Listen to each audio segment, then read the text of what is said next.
ಶರಣಾರ್ಥಿಗಳು ಎಲ್ಲರಿಗೂ. ಓಂ ಶ್ರೀ ಗುರು ಬಸವಲಿಂಗಾಯ ನಮಃ. ಗಿರಿಯಲ್ಲದೆ ಹುಲ್ಲು ಮರಡಿಯಲ್ಲ ಆಡುವುದೇ ನವಿಲು, ಕೊಳನಲ್ಲದೆ ಕಿರಿ ಒಳ್ಳೆ ಕೆಳಿಸುವುದೇ ಹೊಸ, ಮಾಮರ ತಳಿತಲ್ಲದೆ ಸೊರಗೊಯ್ಯುವುದೇ ಕೂಗಿಲೆ, ಪರಿಮಳವಿಲ್ಲದ ಪುಷ್ಪ ಕೆಳಿಸುವುದೇ ಭ್ರಮರ, ಎನ್ನ ದೇವ ಚೆನ್ನ ಮಲ್ಲಿಕಾರ್ಣನಲ್ಲದೆ ಅನ್ಯ ವಿಷಯ ಕೆಳಿಸದು ಎನ್ನ ಮನ, ಕೇಳಿರೇ ಕೆಳೆದಿರ. 12ನೇ ಶತಮಾನವನ್ನು ಚಿರಸ್ಮರಿಸ್ತಾ ಬಸವಾದಿ ಪ್ರಮಥಲರನ್ಮಂದರಲ್ಲಿ ಸ್ಮರಿಸಿಕೊಳ್ಳುತ್ತಾ ಮಹಾತ್ಮ ಪತ್ರಿಜಿಯವರನ್ನು, ಅದೇ ಪ್ರಕಾರ ಎಲ್ಲ ಜ್ಞಾನಿಗಳು, ಯೋಗಿಗಳು, ಮಹಾತ್ಮರು, ಸಾಧು ಸಂತರ ಅಡೆದಾವರುಗಳಲ್ಲಿ ಅನಂತ ನಮನಗಳನ್ನು ಅರ್ಪಿಸುತ್ತಾ, ಯಾವ ಗೀತಾ ಮೇಡಮ್ಗಾಗ್ಲಿ, ಶೈಲಜಾ ಮೇಡಮ್, ಅದೇ ಪ್ರಕಾರ ಲಕ್ಷ್ಮೀ ಮೇಡಮ್, ಇನ್ನುಳಿದ ಎಲ್ಲಾ ನನ್ನ ಪ್ರೀತಿಯ ಆತ್ಮ ಬಂಧುಗಳಿಗೂ ಸಹಿತ ಅನಂತ ಶರಣಾರ್ಥಿಗಳು. ಇವತ್ತಿನ ವಿಷಯ ನೀವೆಲ್ಲರೂ ಸ್ವಲ್ಪ ಚರ್ಚೆ ಮಾಡ್ಬೇಕಾಗಿದೆ. ಯಾವ ರೀತಿ ಚರ್ಚೆ ಮಾಡೋಣ? ಇಲ್ಲಿವರೆಗೆ ನಾವು ದೇವರ ದರ್ಶನಕ್ಕೆ ದೇವಸ್ಥಾನಗಳಿಗೆ ಹೋಗ್ತೀವಿ, ಅಥವಾ ಮಠ ಮಂದಿರಗಳಿಗೆ ಏನೋ ಯೋಗಿಗಳು, ಮಹಾತ್ಮರು, ಸ್ವಾಮೀಜಿಯವರು ಇರ್ತಾರಂತೆ ಕಸಿ ನಾವು ಅವರ ದರ್ಶನಕ್ಕೆ ಹೋಗುತ್ತೇವೆ. ಆಮೇಲೆ ಪುಸ್ತಕಗಳನ್ನು ನಾವು ಎಷ್ಟೋ ಮಹಾತ್ಮರ ಪುಸ್ತಕಗಳನ್ನು ಓದುತ್ತೇವೆ. ನಾವು ಆ ಮಹಾತ್ಮರ ಪುಸ್ತಕಗಳನ್ನು ಓದಿದಾಗ ಆ ಮಹಾತ್ಮರ ಚರಿತ್ರೆ, ಅವರು ಮಾಡಿದಂಥ ನಮ್ಮ ಪವಾಡಗಳ ಬಗ್ಗೆ ನಾವು ದರ್ಶನ ಮಾಡ್ಕೋತೀವಿ. ಆದ್ರೆ ಇವತ್ತಿನ ವಿಷಯ ನಾನು ಏನ್ ವಿಚಾರ ಮಾಡ್ತಾ ಇದ್ದೆ ಅಂತ ಕೇಳಿದ್ರೆ, ಆ ಯೋಗಿಗಳ ಅಂತ ಶಿವಯೋಗಿಗಳ ಅಂತ ಮಹಾತ್ಮರ ತತ್ವಗಳ ದರ್ಶನ ಮಾಡ್ಕೊಳ್ಬೇಕಾಯ್ತ. ಅಂದ್ರೆ ನಾವು ಎಲ್ಲೇ ಹೋದ್ರು ಸಹಿತ ಅವ್ರ ಸ್ವಾಮಿಗಳ ಒಂದು ವೇಷಭೂಷಣ ಅಥವಾ ಅವರ ತೇಜಸ್ಸನ್ನು, ಅವರು ತ್ರಿಪುಂಡಧಾರಿಗಳು ಅಥವಾ ಏನು ನಾಮಫಲಕ, ಇದೆಲ್ಲ ನೋಡ್ಕೇಶ ಅವ್ರ ಬಗ್ಗೆ ಗೌರವ ಭಾವ ಉಂಟಾಗುತ್ತದೆ. ಅವರಿಗೆ ನಾವು ನಮನಗಳನ್ನು ಸಲ್ಲಿಸ್ತೇವೆ. ಅದೇ ಪ್ರಕಾರ ನಮ್ಮ ಪತ್ರಿಜಿಯವರು, ಓಶೋ ಅವರು, ಬಸವಣ್ಣವರು, ಮಹಾವೀರರು, ಇವರೆಲ್ಲರೂ ಒಂದು ಫೋಟೋ ಕಂಡ ಕೂಡಲೇ ಅವರಿಗೆ ನಾವು ತಲೆ ಬಾಗ್ತೀವಿ, ಹೌದಾ? ಆದ್ರೆ ಅವರು ನಡೆದು ನುಡಿದು ಹೇಳಿದಂತ ಒಂದು ತತ್ವಗಳು ಏನು, ಆ ತತ್ವಗಳ ದರ್ಶನವನ್ನು ಇವತ್ತ ನಾವು ಚರ್ಚೆ ಮಾಡ್ತೀವಿ. ತತ್ವಗಳಂದ್ರೆ ತಮ್ಗೆಲ್ಲ ಗೊತ್ತು ಏನಂತ ಹೇಳಿ. ಅವರು ನಡೆದು ಅವ್ರು ಯಾವ ರೀತಿ ಬಾಳ್ ಬದುಕಿದ್ರು, ಅವರು ಸಹಜವಾದ ನುಡಿಗಳೇ ವಚನಗಳಾಗಿದಾವ. ಆಮೇಲೆ ದಾಸರು, ಪುರಂದರ ದಾಸರಾಗ್ಲಿ, ಅವರ ಏನು ದಾಸ ಪದಗಳನ್ನ ಬರ್ತಾರ. ಆಮೇಲೆ ಅದೇ ಪ್ರಕಾರ ಶರೀಫ್ ಸಾಹೇಬರ ಬಗ್ಗೆ ನಾನು ಇವತ್ತೊಂದು ವಿಚಾರ ಮಾಡ್ಬೋದು. ಏನಂತ ಏಕಶಿಂದ ಆ ಶರೀಫ್ ಸಾಹೇಬರು ಸಹಜವಾಗಿ ಮಾತನಾಡುವಂತ ಶಬ್ದಗಳೇ ಅವ ಏನಾಗಿದಾವು, ಆ ಪದ್ಯಗಳಾಕಶಿಂದ ನಮಗೆ ಎಲ್ಲ ಸಿಗ್ತಾ ಇದಾವ, ಹೌದಾ? ಅದೇ ಪ್ರಕಾರ ಈಗ ನೋಡ್ರಿ, ಸಹಜವಾಗಿ ನಮ್ಮ ಇದು ಮಾಡ್ರು, ಮಳೆ ಬಂತು, ಮನೆ ಸೋರ್ತಾಯ್ತು, ಆ ಸೋರುತಿಹುದು ಮನೆಯ ಮಾಳಿಗೆ ಸೋರುತಿಹುದು ಅಂತ ಸಹಜವಾಗಿ ಆ ಪದ್ಯಗಳನ್ನ ಬರ್ದಾರವ್ರು. ಆದ್ರ ಆ ಪದ್ಯಗಳು ಸಾಮಾನ್ಯ ಅಲ್ಲದು. ಯಾವ ಮನೆ, ಈ ಶರೀರ ಅನ್ನೋಂತ ಮನೆ ಸೋರುತ್ತಿದೆ, ಅದು ಎಲ್ಲೆಲ್ಲೋ ಹೋಗ್ತಾ ಇದೆ ಅಂತ ಹೇಳಿ ಅದರಲ್ಲಿ ಗೂಢವಾದ ತತ್ವಗಳು ಅಡಗಿದವರಲ್ಲಿ. ಆ ಅಂತ ತತ್ವಗಳ ದರ್ಶನವನ್ನು ನಾವು ಮಾಡ್ಕೊಂಡ್ರಿ. ತತ್ವಗಳ ಅಂದ್ರೆ ಏನಂತ ನಾವು ಸ್ವಲ್ಪ ವಿಚಾರ ಮಾಡಿದಾಗ ಅವರಲ್ಲಿ ಏನು ಒಂದು ಪ್ರೀತಿ ಅಥವಾ ಒಂದು ಸಹಜವಾದ ಏನಾಗ್ತದ ಜ್ಞಾನ ಉಂಟಾಗ್ತದಲ್ಲ, ಆ ಜ್ಞಾನದ ಅನುಭವದ ಅಮೃತ ನಮ್ಮ ಕಣ್ಣೆದುರಿಗೆ ತತ್ವಗಳ ಪದ್ಯಗಳ ಮುಖಾಂತರೋ ಅಥವಾ ವಚನಗಳ ಮುಖಾಂತರೋ ನಮ್ಮ ಕಣ್ಣೆದುರಿಗೆ ಕಾಣ್ತಾ ಇದಾವ.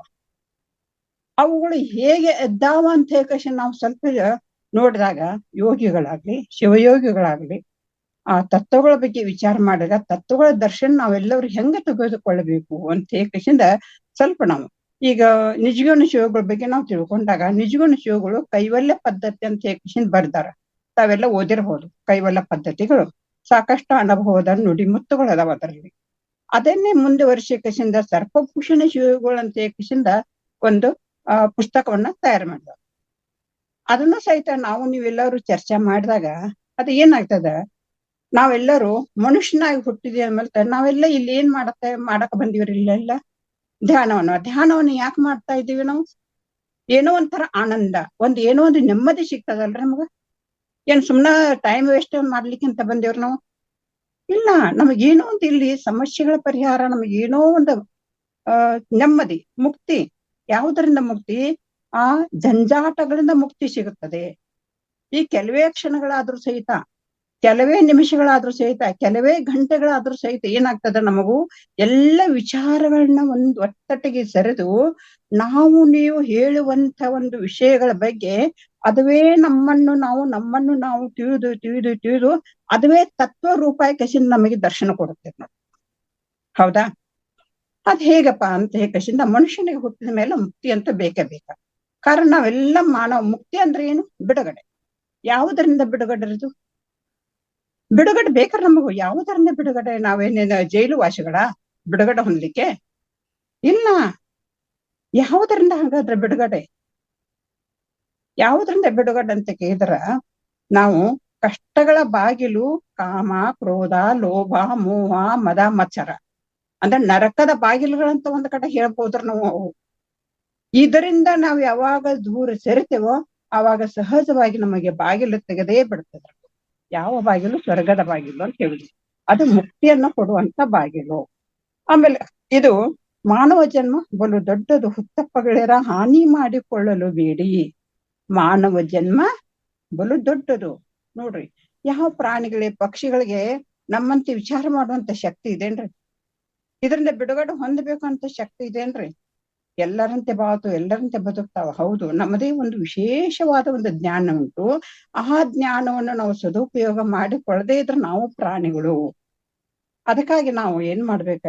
ಆ ದಾಸರು ಹೇಳಿದಂತೆ ಇದನ್ನು ನಾವು ಸದುಪಯೋಗ ಪಡಿಸಿಕೊಳ್ಳಬೇಕು. ಸದುಪಯೋಗ ಪಡಿಸಿಕೊಳ್ಳಲಾರ್ದಕ್ಕ ನಾವು ಏನೇನೋ ಆಗ್ತಾ ಇದ್ದೀವಿ. ಅದಕ್ಕೆ ಒಂದು ಸಣ್ಣ ಒಂದು ಕಥೆಯನ್ನು ಹೇಗೆ ನಮ್ಮ ಮುಂದೆ ಬರ್ಸ್ತೇನೆ. ಅಂದ್ರೆ ಸ್ವಲ್ಪ ಅದ್ರ ಬಗ್ಗೆ ವಿಚಾರ ಮಾಡಿದಾಗ, ಹೀಗೆ ಒಬ್ಬ ರೈತ ಇದ್ದ. ರೈತ ಏನ್ ಮಾಡ್ತಿದ್ದು, ಒಂದು ಗಿಡವ ಅಂದ್ರೆ ಕಟ್ಟಿಗೆ ಕಟ್ಟಿದ್ದು, ಸೌದೆ ಅಂತ ಸೌದೆಯನ್ನು ಕಟ್ತಾ ಇದ್ದ. ಆಮೇಲೆ ತುಂಬಾ ಬಡತನ ಪರಿಸ್ಥಿತಿ, ಮೈ ಮೇಲೆ ಬಟ್ಟೆ ಎಲ್ಲ ಹರಕು ಮುರುಕು, ತುಂಬಾ ಬೆವರು ಸುರಿಸ್ತಾ ಇದ್ದ. ಆಮೇಲೆ ಅವನು ಸೌದೆ ಬೇಕಲ್ರಿ, ಇವಾಗ ಗೊತ್ತಿಲ್ಲ ಬಿಡ್ರಿ ಸೌದೆ ಇನ್ನು ಮತ್ ಬರ್ಬೋದ್ರಿ. ಕಾರಣ ಈಗ ಸಿಲಿಂಡರ್ಗಳೆಲ್ಲ ಸ್ವಲ್ಪ ಗ್ಯಾಸ್ ಸ್ವಲ್ಪ ಸಮಸ್ಯೆ ಆಗ್ತಾ ಇದೆ ಎಲ್ರದು. ಮತ್ತೆ ಒಲೆ ಎಲ್ಲಿದೆ, ಇದನ್ನ ಕಟ್ಟಿಗೆ ಎಲ್ಲಿದಾವ ಅಂತ ಹುಡುಕಾಡೋ ಸಮಯ ಬರ್ಬೋದ್ರದು. ಆದ್ರೂ ಸಹಿತ ಆವಾಗಿನ ಸಮಯದಲ್ಲಿ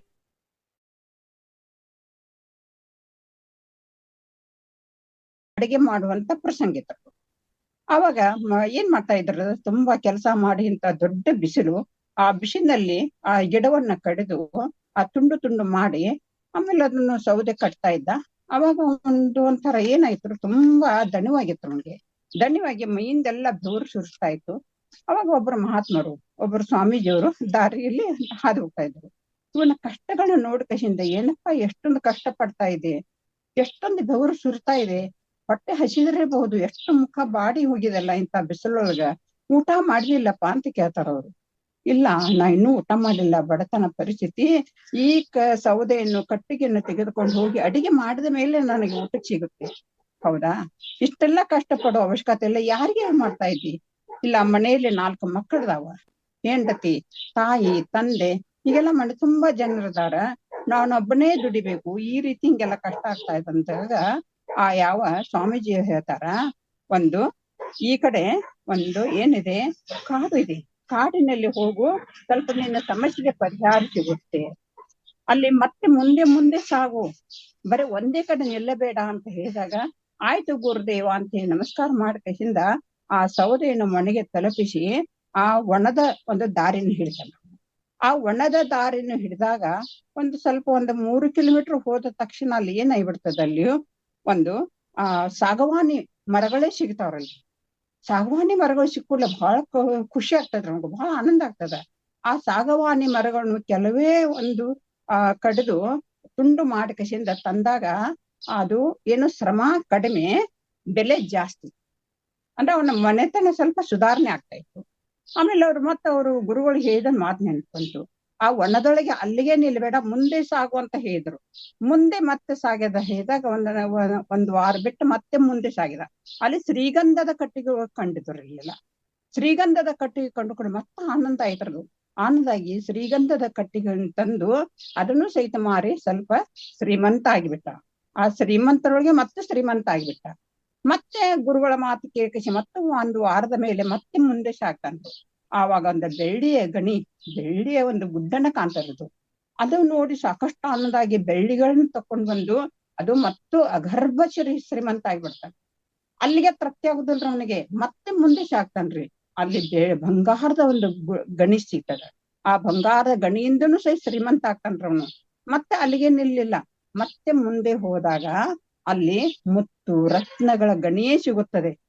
ಅದನ್ನು ತಗೊಂಡ್ಕೊಂಡು ಆ ಶ್ರೀಮಂತಿಕೆಯಿಂದ ಅವನು ಏನೋ ಮಾಡಬಹುದಾಗಿತ್ತು.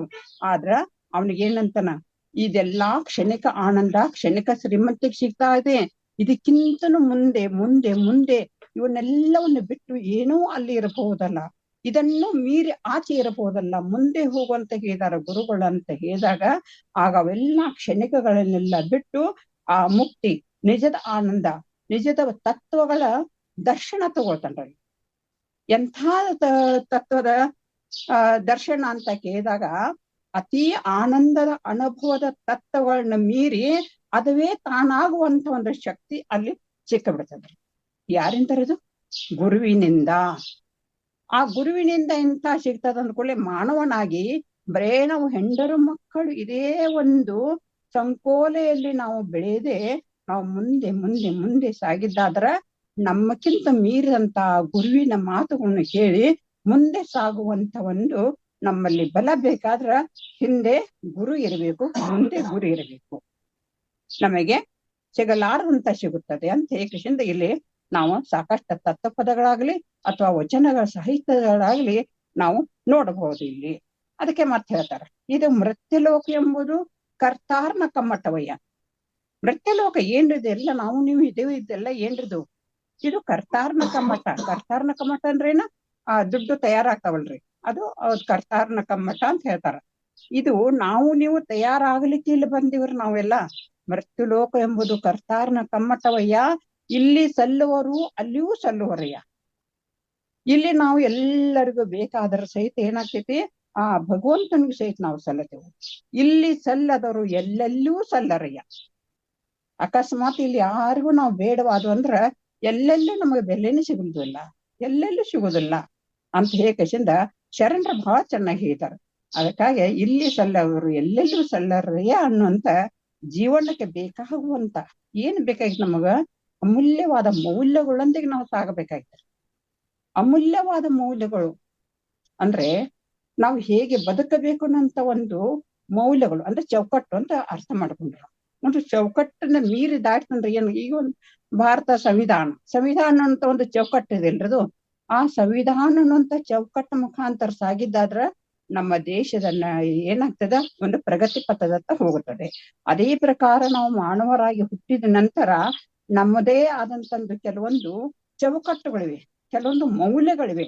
ಆ ಮೌಲ್ಯಗಳೊಂದಿಗೆ ನಾವು ತಿಳಿದು ನಾವೇನು ಅದನ್ನ ತಿಳ್ಕೊಂಡ ಕಟ್ಟಿಕೊಂಡ ಆ ವ್ಯವಸ್ಥೆಯೊಂದಿಗೆ ನಾವು ನಡೆದರ ಆ ಶಿವಯೋಗಿಗಳು ಏನಾಗ್ತಾರ, ಜನಸಾಮಾನ್ಯರು ಸಹಿತ ಮನಮುಟ್ಟುವಂತೆ ಆ ತಮ್ಮದೇ ಆದಂತ ಭಾಷೆಗಳೊಂದಿಗೆ, ತಮ್ಮದೇ ಆದಂತ ಅನುಭವಗಳೊಂದಿಗೆ, ತಮ್ಮದೇ ಆದಂತ ತತ್ವ ಪದಗಳೊಂದಿಗೆ, ವಚನಗಳೊಂದಿಗೆ ನಮಗೆಲ್ಲ ಹೇಳಿದ. ಆದ್ರೆ ಅದನ್ನೆಲ್ಲ ತೆಗೆದು ನೋಡೋರು ಯಾರದು? ಕೇಳೋರು ಯಾರ್ರಿ? ಹೌದು, ನಾವು ನೀವು ಎಲ್ಲ ಕುಂತೀವ್ರಿ. ನಮಗ್ ಬೇಕಂತ ಕುಂತೀವಲ್ರಿ, ನಮಗ್ ನೆಮ್ಮದಿ ಬೇಕಂತ ಕುಂತೀವ್ರಿ, ನಮಗ್ ಶಾಂತಿ ಬೇಕಂತ ಕುಂತೀವ್ರಿ. ನಾವು ಈ ಮಾನವರಾಗಿ ಹುಟ್ಟಿ ನಾವು ಈ ಏನ್ ಮಾಡ್ಕೋಬೇಕಾಗೈತಿ, ಇದನ್ನೆಲ್ಲ ಸಮರ್ಥನೆ ಮಾಡ್ಕೊಳ್ಳಬೇಕಂತ ನಾವು ಇಲ್ಲ ಕುಂತೀವ್ರಿ ನಾವು. ಆದ್ರೆ ಇಲ್ಲಿ ಬರ್ದೇ ಇದ್ರೆ ಏನ್ ಮಾಡ್ಲಿಕ್ಕೆ ಸಾಧ್ಯ ಐತ್ರದು?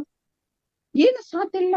ಅವ್ರದೇ ಆದಂತ ಕೆಲವೊಂದು ಸಮಸ್ಯೆಗಳು ವಿಮುಕ್ತನಾದಾಗ ತಾವಾಗಿನ ಬರ್ತಾರದು.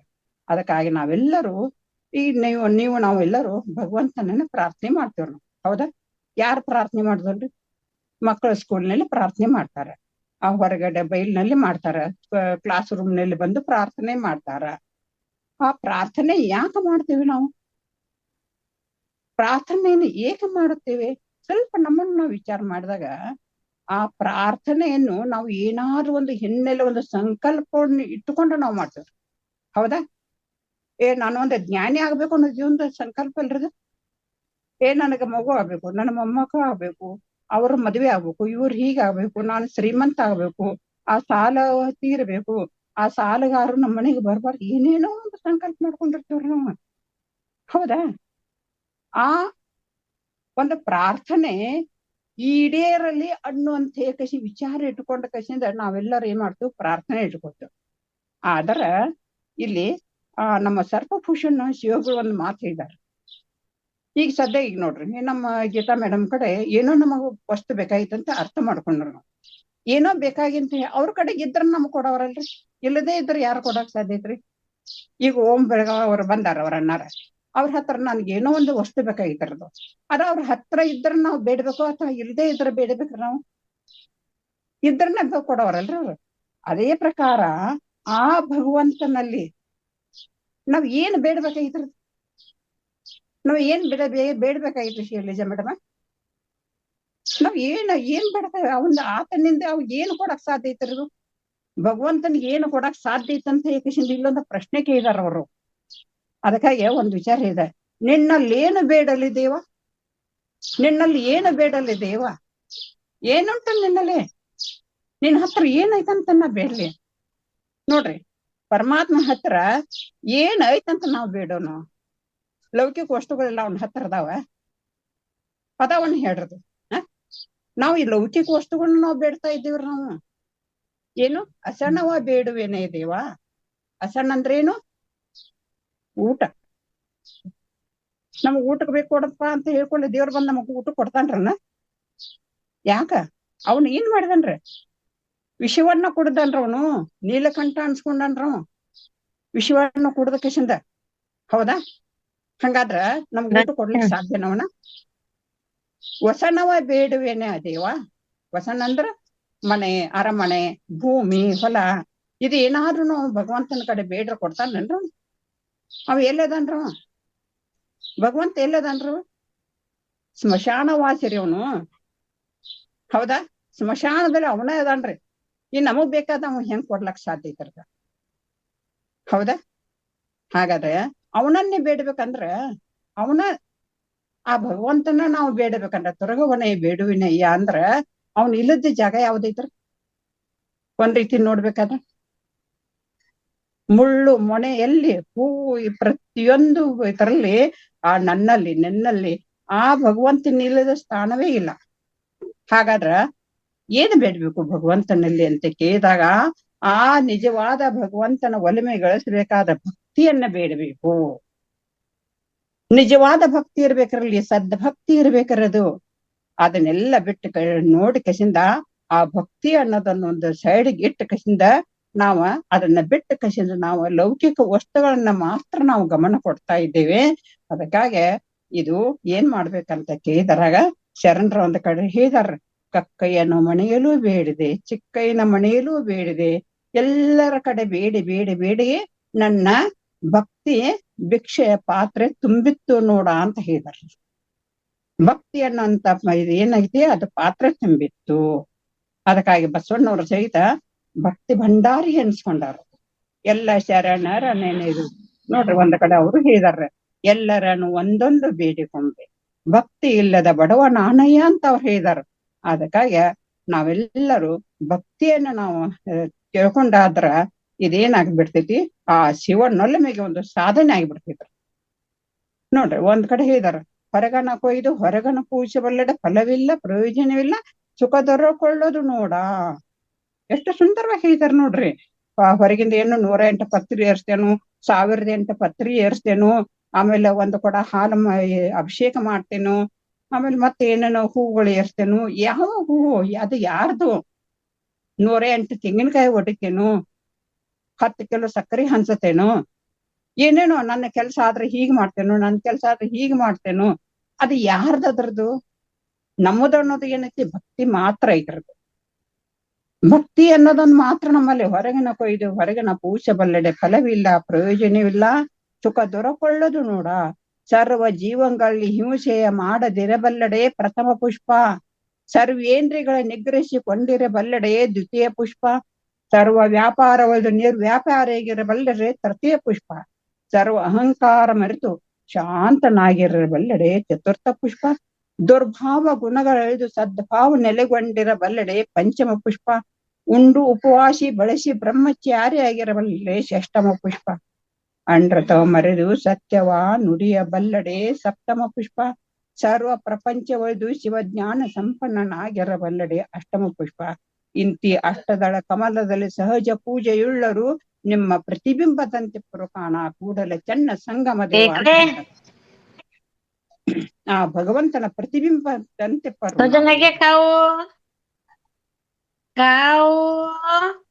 ಯಾರ್ದು ಸೌಂಡ್ ಬರ್ತಾ ಇದಾರೆ ಮೇಡಮ್? ಯಾರ್ದು ಸೌಂಡ್ ಬೇರೆ ಬರ್ತಾ ಇದೆ? ಮ್ಯೂಟ್ ಮಾಡ್ಕೊಂಬಿಡಿ. ಯಾರದು ಮ್ಯಾಮ್? ಹಾಲ್ ಮ್ಯೂಟ್ ಮಾಡಿದೆ. ಅದೇ ಯಾರ್ದು ಸೌಂಡ್ ಬರ್ತಾ ಇದ್ದಾರೆ? ಅದಕ್ಕಾಗಿ ಈ ದೇಹ ಅನ್ನುವಂತ ಈ ಸಂಸಾರ ಸುಖದಲ್ಲಿ ಬಿದ್ದಿತ್ತು. ಈ ದೇಹ ಏನಾಗಿದ್ರದು ಈ ಸಂಸಾರ ಅನ್ನುವಂತ ಸುಖದಲ್ಲಿ ಬಿದ್ದುಕೊಂಡ ನಾವ್ ಏನ್ ಮಾಡದೈತೆ ಅಂದ್ರ ಇದರಿಂದ ಎದ್ದ ಬರ್ಬೇಕಾದ್ರೆ ನಾವ್ ಏನ್ ಮಾಡ್ಬೇಕಾಗಿತ್ತಂತ ಕೇಳಿದ್ರೆ ಬಹಳ ಬಾಯಾರಿಕೆ ಆಗಿದೆ. ಅಂದ್ರೆ ಒಂದು ನೀರು ಬೇಕಾಗಿದೆ ನನಗಂತ ಅರ್ಥ ಮಾಡ್ಕೊಂಡ್ರು. ಸ್ವಲ್ಪ ಬಹಳ ಬಾಯಾರಿಕೆ ಆಗಿದೆ ಅಂತ ಹೇಳಿ ನಾವು ಆ ನೀರೊಳಗ ಕೈ ಎದ್ದಿ ಆ ನೀರನ್ನ ಹಿಂಗ ಇಟ್ಕೊಂಡ್ರ ಎಂದಾದ್ರೂ ಬಾಯಾರಿಕೆ ಹೋಗುತ್ತದೆ? ಸಾಧ್ಯದನ? ನಾವ್ ಏನ್ ಮಾಡ್ಬೇಕು? ನೀರನ್ನು ಚೆಂಬು ತೆಗೆದುಕೊಂಡು ನಾವು ನಿಧಾನವಾಗಿ ಘಟಘಟ ನೀರು ಕುಡಿದಾಗ ಮಾತ್ರ ನಮಗೆ ನೀರಡಿಕೆ ನಮ್ ಬಾಯಾರಿಕೆ ಹೋಗುತ್ತೆ.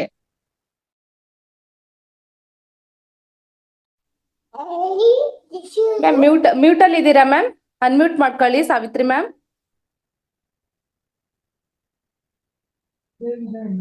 S, okay ma'am, continue ma'am. Okay.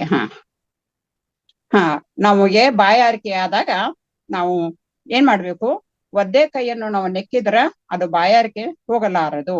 ನಮಗೆ ನೀರು ಬೇಕಾದ್ರ, ಬಾಯಾರಿಕೆ ಹೋಗ್ಬೇಕಾದ್ರ ಆ ನೀರಿನ ಚೆಂಬನ್ನು ತೆಗೆದುಕೊಂಡು ನಾವು ಘಟಘಟ ನೀರು ಕುಡಿದಾಗ ಹೇಗೆ ನಮಗೆ ಶಾಂತಿ ಉಂಟಾಗ್ತದೋ ಅದೇ ಪ್ರಕಾರ ಈ ದೇಹ ಸಂಸಾರದಲ್ಲಿ ಇದ್ರೂ ಸಹಿತ ಸದ್ಗತಿಯನ್ನ ಪಡಿಬೇಕು, ಇದರಿಂದ ಬಿಡುಗಡೆ ಹೊಂದಬೇಕು ಅಂದ ಅನುಕೋತ ಬಾಯಿಲೆ ಹೇಳ್ತಾ ಕುಂತ್ರ ಆಗದು. ನಾವ್ ಏನ್ ಮಾಡ್ಬೇಕು?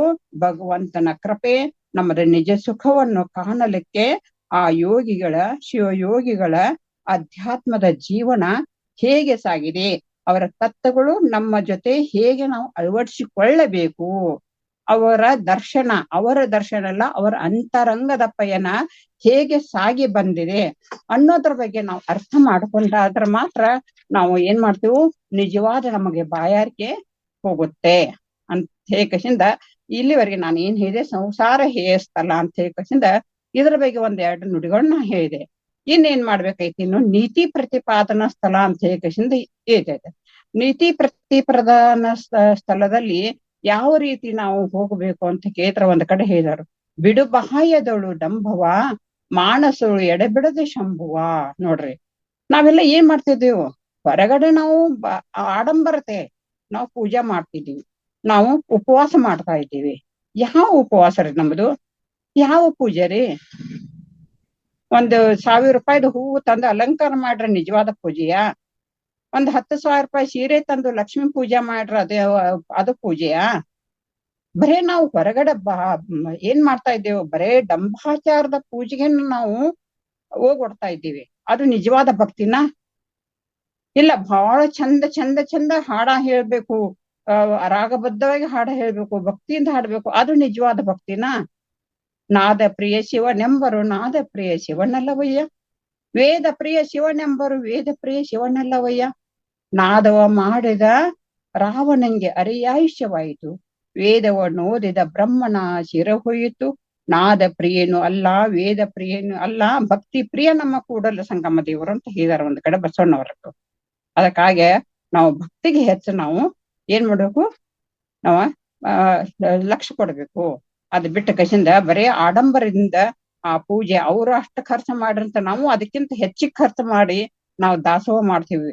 ನಾವು ಅದ್ ಹಾಗೆ ಪೂಜೆ ಮಾಡ್ತೀವಿ, ಹೀಗೆ ಪೂಜೆ ಮಾಡ್ತೀವಿ. ಅವರು ಇವತ್ತೆಷ್ಟು 10 ಲಕ್ಷ ಕೊಟ್ಟ ಕಸಿಂದ ಅವ್ರ ಮದುವೆ ಮಾಡ್ರಂತ ನಾವು 20 ಲಕ್ಷ ಕೊಟ್ಟು ನಾವು ಮದುವೆ ಮಾಡಿದ್ರೆ ನಿಜವಾದ ಅದು ಮದುವೆ ಅನಿಸ್ತದನ? ಎಷ್ಟೇ ಮಂದಿ ಶಾಂತಿ ಸಮಾಧಾನದ ಮದುವೆ, ಪೂಜೆ ಪುನಸ್ಕಾರ, ಶಾಂತಿ ಸಮಾಧಾನ ನೆಮ್ಮದಿಯಿಂದ ಇರೋದನ್ನ ನಿಜವಾದ ಒಂದು ಪೂಜೆ ಅಥವಾ ಒಂದು ಕಾರ್ಯಕ್ರಮ ಅಂತ ಇಲ್ಲಿ ನಾವು ಹೇಳ್ಬೇಕು. ಅದು ಮನುಷ್ಯ ಈಗೆಲ್ಲ ಆಡಂಬರಕ್ಕೆ ಒಳಗಾಗಿ ಆಡಂಬರವೇ ಶ್ರೇಷ್ಠ ಅಂತ ತಿಳ್ಕೊಳ್ಬಾರ್ದು ಅಂತ ಏಕಶಿಂದ ಶರಣರ ಒಂದ್ ಕಡೆ ಹೇಳಿದಾರ. ಆನೆಯೇ ನೇರಿಕೊಂಡು ಹೋದಿರಿ ನೀವು, ಎಷ್ಟು ಚಂದ ಹೇಳಿದಾರ ನೋಡ್ರಿ. ಕುದುರೆಯ ನೇರಿಕೊಂಡು ಹೋದಿರಿ ನೀವು. ಆನೆಗಳು ಯಾರಿಗೆ ಬೇಕ್ರ? ಆನೆ ಮೊದಲಿನ ಕಾಲದಾಗೆಲ್ಲ ರಾಜರು ರಾಜ ಮಹಾರಾಜರು ಆನೆಯನ್ನು ಏರಿಕೊಂಡು ಹೋಗ್ತಿದ್ರು, ಕುದುರೆಯನ್ನು ಏರಿಕೊಂಡು ಹೋಗ್ತಿದ್ರು. ನೋಡ್ರಿ ಅದನ್ನ ಅದ್ರ ಬೆನ್ನ ಹತ್ಬೇಡ್ರಿ ಅಂತ ಹೇಳ್ತಾರು. ಕುಂಕುಮ ಕಸ್ತೂರಿಯನ್ನು ಪೂಜಿಕೊಂಡು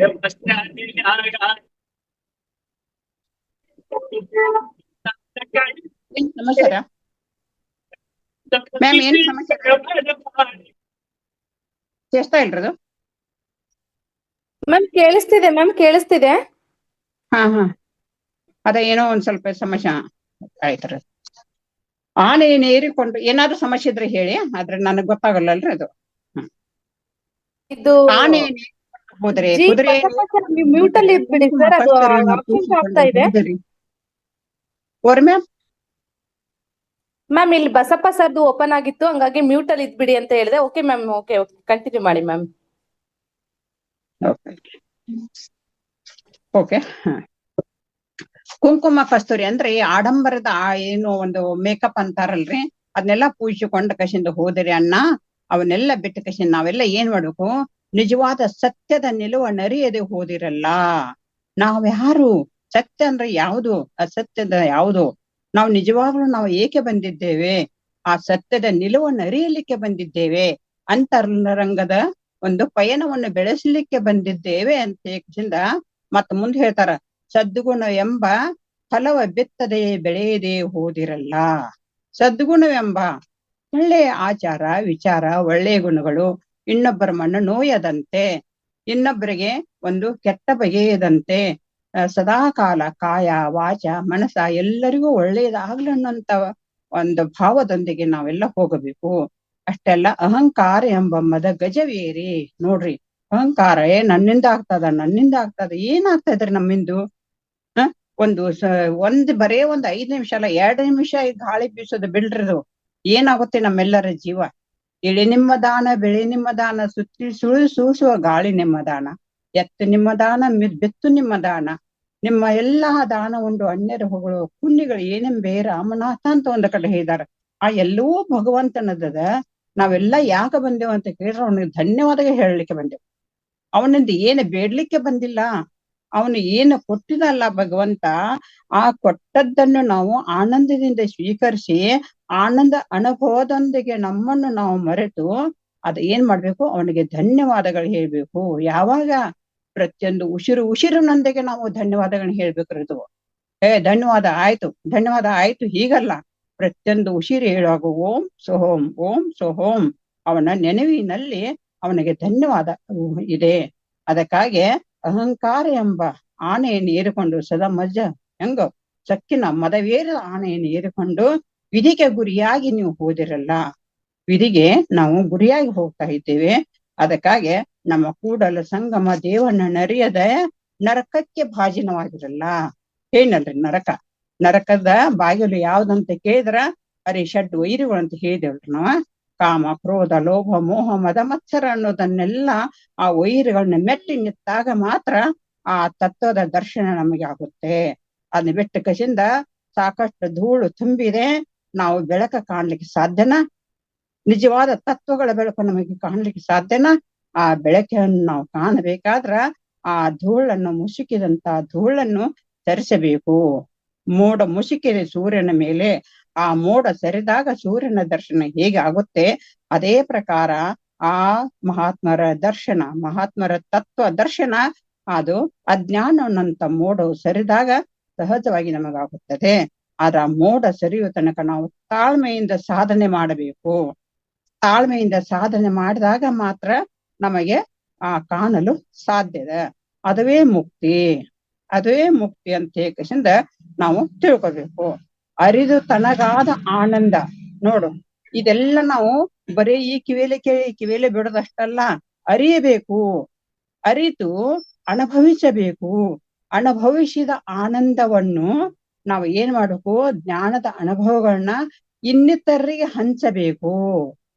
ನಮಗಾಗುವಂತ ಜ್ಞಾನದ ಅನುಭವಗಳನ್ನು ಬೇರೆಯವರಿಗೆ ಹಂಚಬೇಕು.